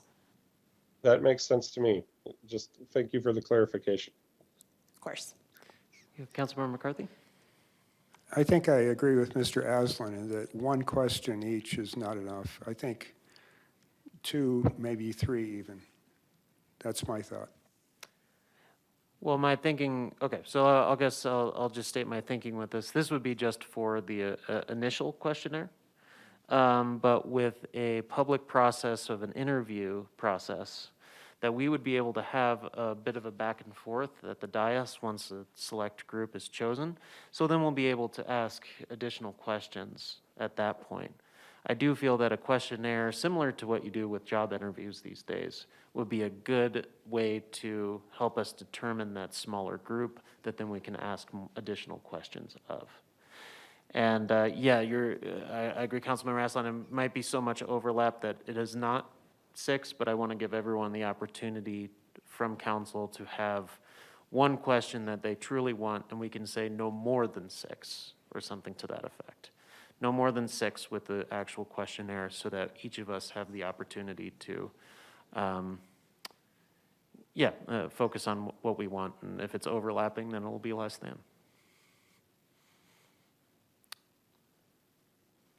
And happy to hear some thoughts on that as well.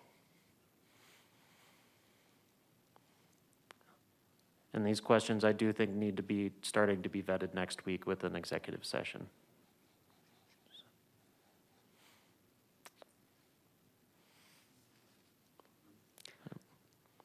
I'm seeing nodding heads, but I want to make sure staff is getting appropriate direction on this front. I was just going to say that. I see a few nodding heads, but I would feel more comfortable if I had some verbal.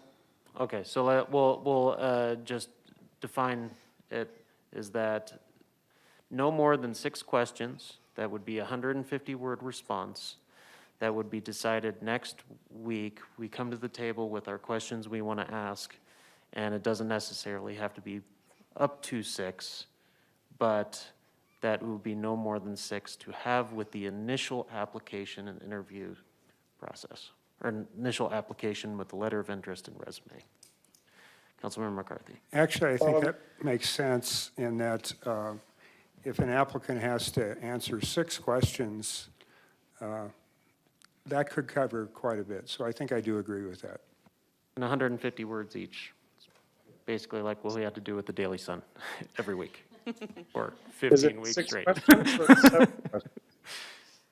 the Daily Sun 150? Was that? I think, yeah, it was 150. So we might even cut that down to 100, whatever. It's harder to write 100 than it is 150. Councilmember Shimoni, and then I see Councilmember Aslan popping on here, so we'll take you after Shimoni.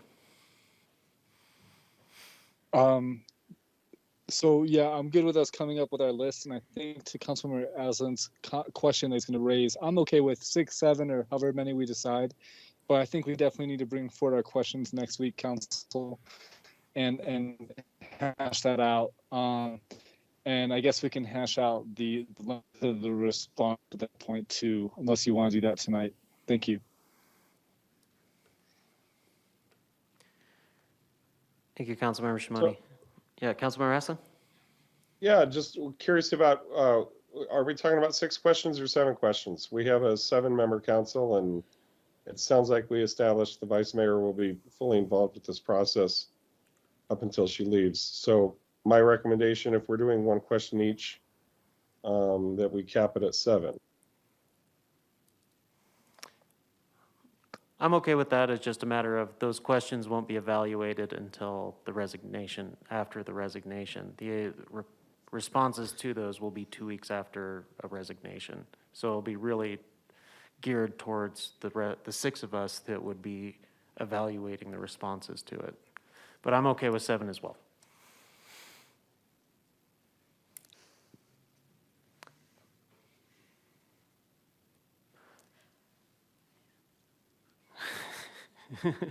Well, you know what? We can refine that at executive session. I think rather than getting caught up on 6 or 7, what I think more importantly is the substantive aspect of it. And again, I think we're going to be overlapping, on connection to the community. What's your top 3 issues?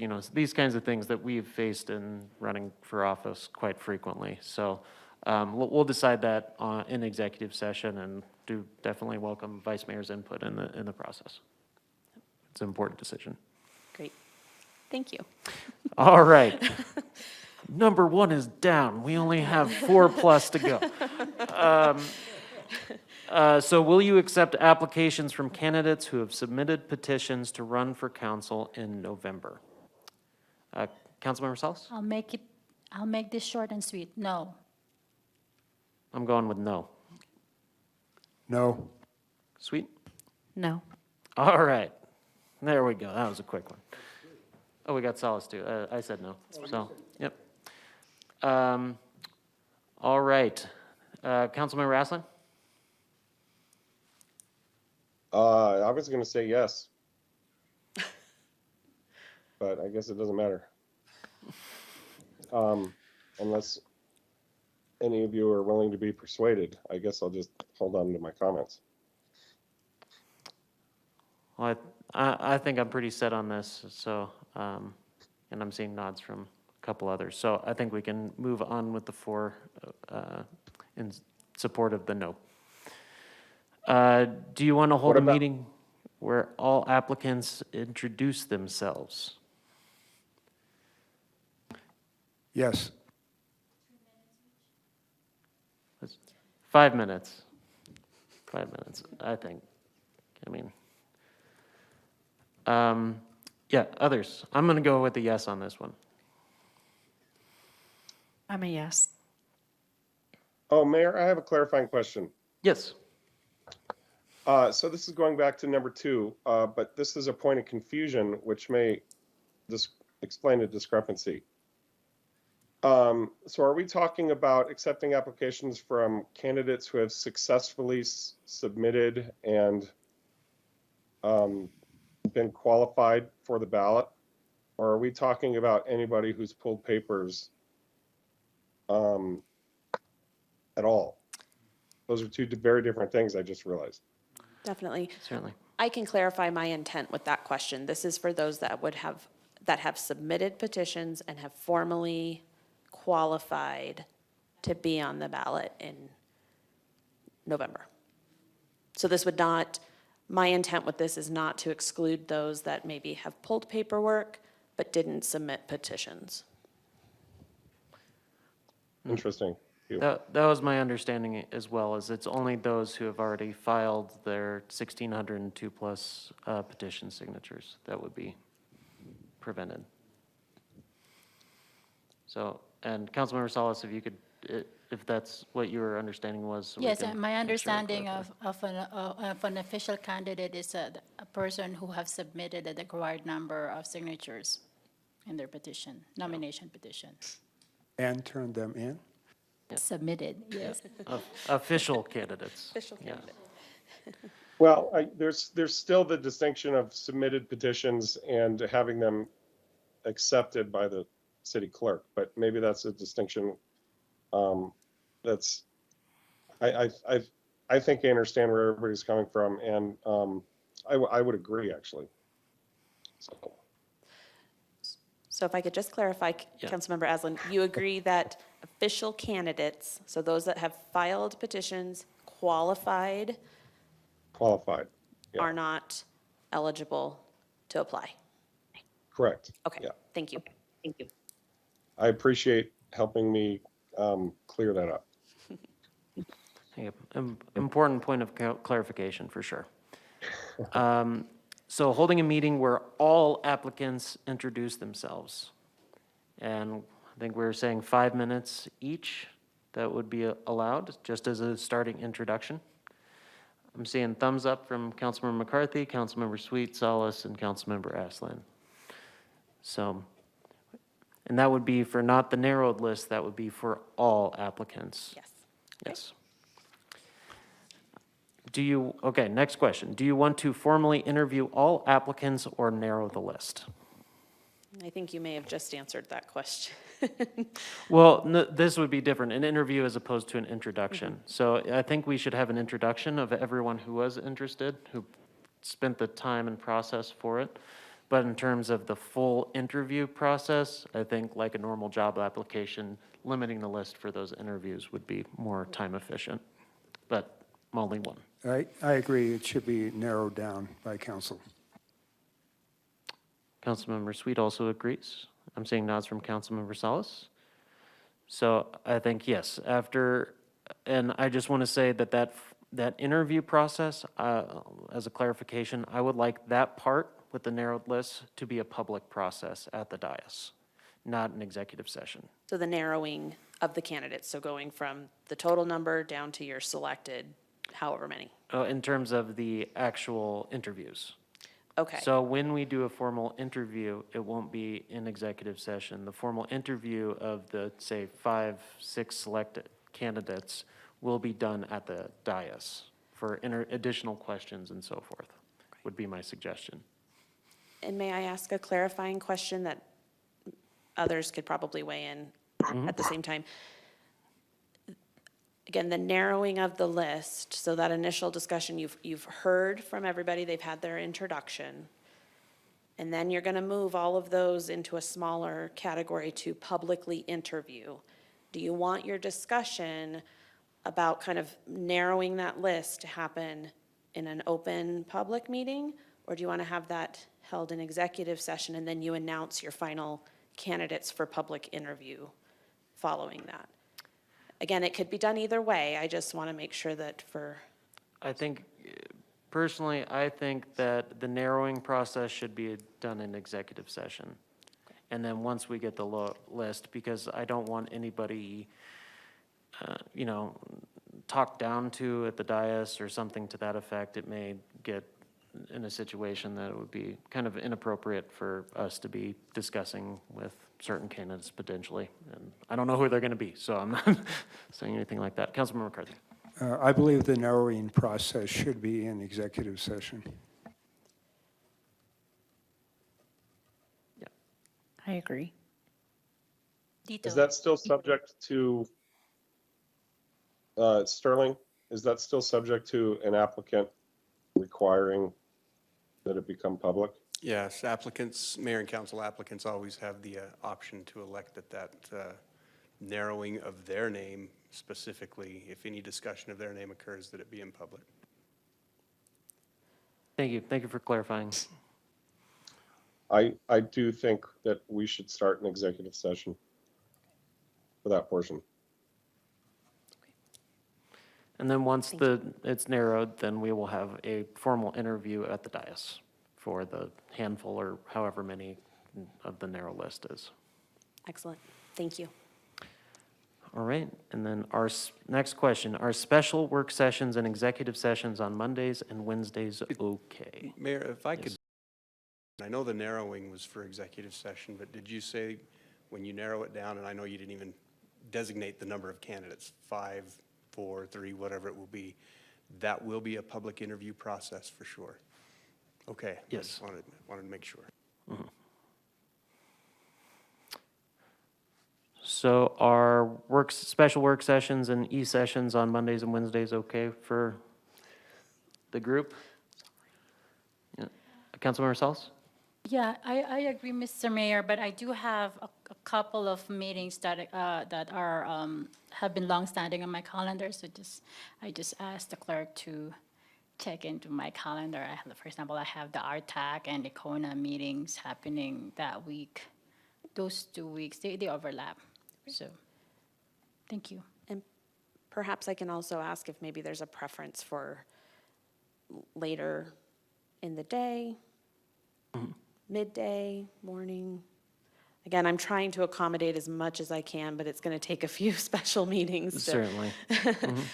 Obviously the public meeting, I think as far as the interview conversation, I think we hold those at the same time that we do our other meetings, but in terms of maybe the executive sessions, if there's a preference on time.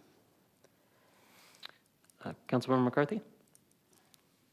Well, the only thought going through my head is like I'm the chair of the Metro Plan, and that's a meeting that I would really hate to skip. And those are from 1 to 3 on Thursdays, and I don't know if it falls in this week or not. I haven't checked that. I think it's the first Thursday of the month from 1 to 3. Other than that, I'm pretty open on Mondays and Wednesdays.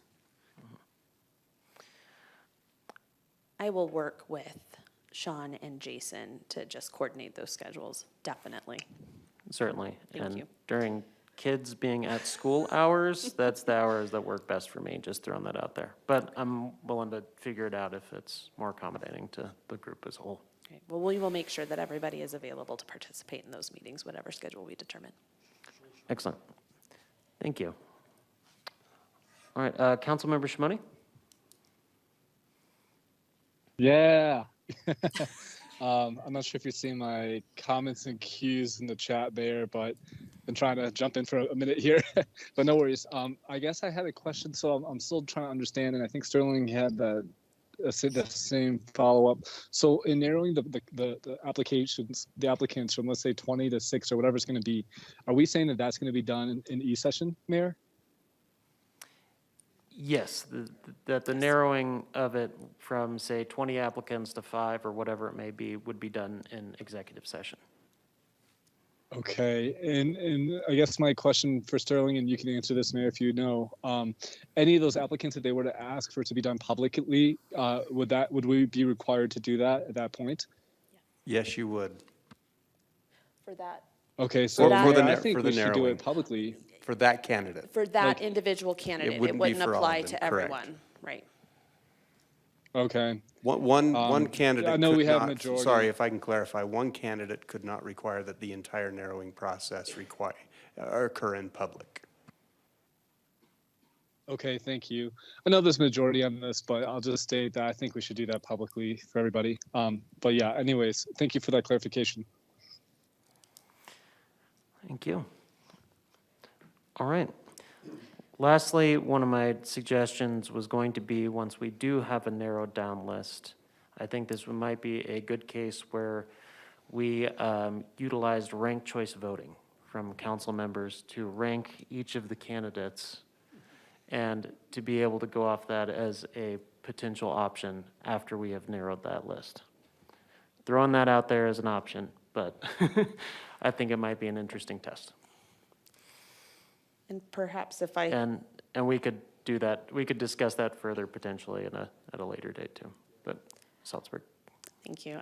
Just to maybe jump in just a little bit, I'm open to the conversation of council. I do have some concerns about defining a process to make that happen. I don't know that I can really winnow down a formal ranked choice voting process. As we've discussed before, it takes a lot within the 31 days that we've been given.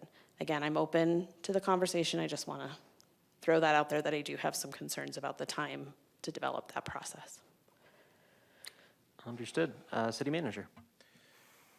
Thank you. Only weighing in on process here, but I would echo those comments, I think with a little emphasis. I mentioned in the discussion a week or two ago at the dais on this topic that a manual that I had seen previously, bless you, put together for elections on ranked choice voting spanned, between 30 and 40 pages, and that was just for the internal guidance. The point being, it takes a lot of thought, and while we could conclude, yeah, but this is just for a council appointment, I would respond, yeah, but it's an appointment that is in substitution of an election, so it's no less significant. So I would just caution going a different route on something like that may put a significant burden on your city clerk. Thank you. Thank you. Well, we can bring that up later, but I think with 6 individuals who won't, know better than to say, not put the first line, but then do the second line, or, having some of the things that had to be polished out with ranked choice voting elsewhere, with 6 of us, I think it would be a little bit more straightforward. But again, we can pick that up later. That's kind of the last part of this process, and I think we've done well to set up what we need to get from right now through, mid-April in terms of procedurally.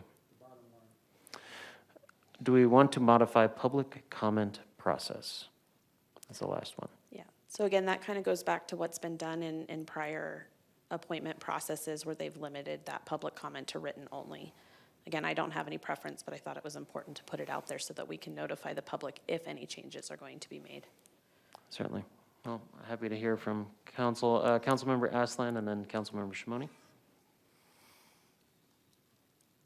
Yeah, I'll go backwards here. I don't think we need to modify the public comment process. Written statements sounds like a sufficient and transparent way to go. I wanted to back up and address the procedure question from just a moment ago. It raises concerns for me. I don't think we should be pigeonholing us into a certain methodology of the final choice at this point, or maybe even ever. A lot of this is going to be organic, and it's going to require a lot of public discourse amongst us. It just doesn't make any sense to me to choose at the outset a rigid methodology. This is not an election; it is an appointment, and we should be able to deliberate freely on that, and with the potential of coming to a consensus for the better, for the best health and outcome of the entire council body that's going to move forward working together. This isn't an experiment in ranked choice voting. This is the six of us coming to some sort of consensus, or at least a majority will. So procedurally, I don't think it makes any sense to shove us into a particular box right now. Thank you. Thank you, Councilmember Aslan. Councilmember McCarthy? Mr. Aslan, could you clarify your position on public comment? Should it be all written, or should it be like we do at normal council meetings, verbal?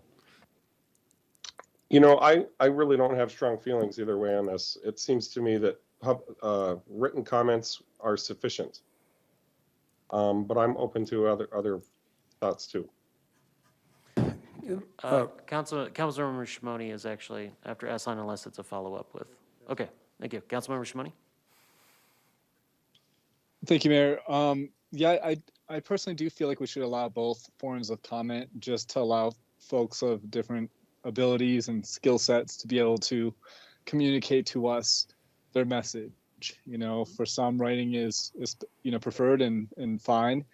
For others, verbal communication makes a lot more sense. So I do think, for the sake of inclusivity, we should allow for both. Thank you. Thank you, Councilmember Shimoni. Councilmember McCarthy? I'll pass for now and come back to this. All right. Others on the public comment process? I personally think that we should allow for both, written or spoken.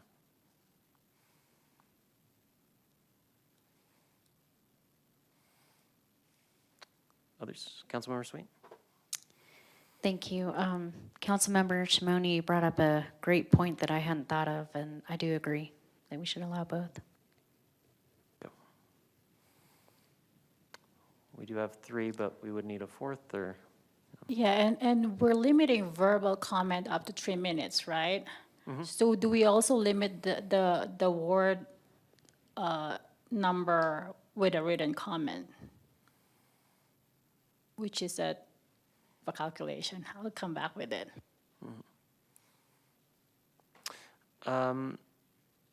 I don't think with the written word we should be restricting the amount. I mean, we get plenty of emails that are long, they're short, everything else. And I don't see it as a necessarily like, here is a website you go to specifically do this thing. It's a matter of being able to email, be able to write on the comment cards at council. But yeah, we're keeping the 3 minutes for public participation, though we are allocating 5 minutes for the applicants to introduce themselves.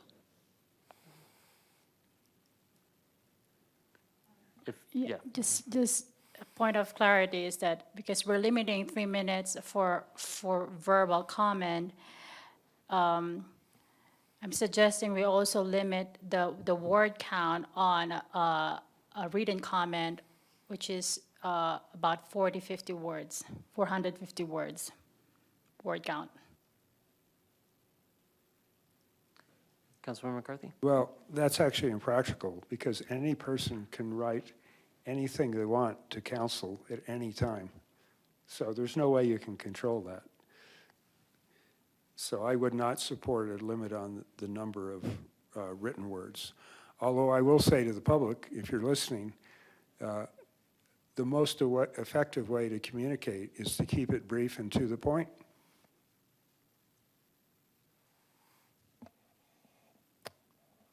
So I haven't. I agree with McCarthy. So we need the clarification regarding modifying public comment to include public participation verbally. So we're sitting at 3 right now. We need a 4th to confirm or not, that we would modify the public comments. You know, I've been swayed by Mr. Shimoni's comments as well. I think it provides for more inclusivity. I'm fine with it. Yeah, I'm fine with it. So we'll go verbal. All right, then we have gotten through all the questions from Stacy. Yay. Oh, no, there's like another 10. I do think I've gotten the direction that I need. Like I said, I am going to refine my timeline, kind of write up some notes on the process. I'll be back next week so that we can kind of give final head nod that everybody's comfortable with how we're going to move forward. As Mr. Solomon noted, we'll have an executive session to touch on some of those key legal points. And I think with that, unless Sterling or Greg have any further comments, I'm thankful for your time, and I think I've got my direction.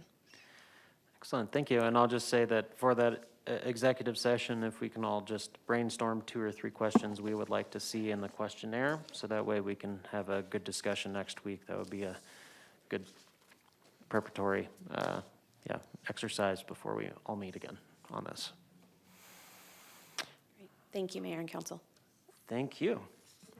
Mayor and Council, I think you had one more comment from Councilmember Shimoni pop up in the chat. Councilmember Shimoni? One more comment. Just kidding. So, I just wanted to say that, on my short time here on council, this is the first time I've been a part of this process. I think it doesn't occur too often, but I just wanted to acknowledge Vice Mayor and thank her for her service. And I know we're not saying goodbye yet, but it seems like it's nearing. And I just wanted to express gratitude to you and your service to the community with your short time on council. I think you made a big impact, and I'm grateful to you and your service. And you will be missed.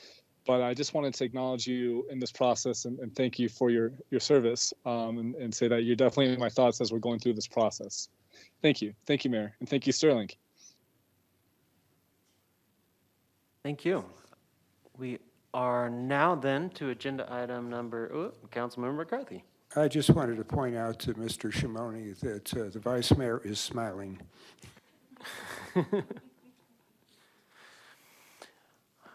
All right. Well, we are down to agenda item number 9, our general public participation. We have anyone? I'm seeing no. So we are down to agenda item 10, our informational items, 2 from Mayor, Council, and City Manager, and future agenda item requests. I'll start down here with Councilmember Salas. Go around the table. Thank you, Mr. Mayor. So just for public information, the mayor, the vice mayor, and I have embarked on our federal lobbying meetings this morning. That kicked off with a meeting with Senator Sinema, and the next couple of days we'll be meeting with the other Senator Kelly and our Congressman O'Halloran, and then some other legislators as well as some agency in our federal agencies that we're pushing for support in terms of policy and budget as iterated in our federal legislative priorities. It's different though going to DC. Thank you, Councilmember Salas, and hopefully we will next year be able to have things in person rather than all virtual for all these lobbying meetings. Councilmember Sweet. Thank you. There is an event Sunday at the Orpheum Theater from Flagstaff to Ukraine. It's a benefit, and there will be 2 stages with music, auction items, with all of the proceeds going to those in the Ukraine. And I would strongly encourage my fellow council members to join me in that event. Thank you. Thank you, Councilmember Sweet. Councilmember McCarthy. Thank you, Councilmember Sweet, and I appreciate that. I don't have anything else tonight. Thank you. Thank you. Vice Mayor Deckett. Thank you, Mayor. I am excited to announce that on Thursday, the Sustainability Commission is going to be meeting with the Housing Commission at 4:30, and I love to see these kinds of conversations going on between our commissions. Thank you, Vice Mayor. Councilmember Shimoni.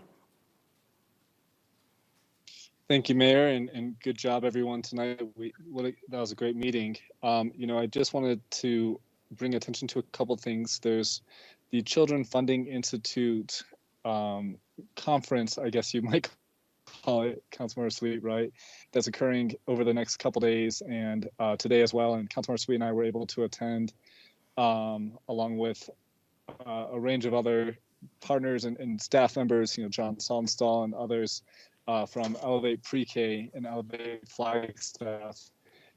So that continues tomorrow and I think for the next couple of days. Moundline has a board meeting tomorrow, and I just wanted to give another shout out to the CARE team. Very excited about that update and really looking forward to future conversations about that. And lastly, just appreciation to those on council and staff. Sarah Langley, thinking about specifically for your work in lobbying on our behalf for our city. Todd Medeska with the state topics and Bob and Anna at the federal level. We appreciate all of your help and all the leadership from council members during these times of meetings. So thank you. And everybody, thank you. Thank you, Councilmember. Councilmember Aslan. Nothing to report. No fares for tonight. Thank you. Well, with that, I have nothing for this evening. City Manager, do you have anything? No, thank you. All right. With that, agenda item number 11, we are adjourned. Thank you, everyone.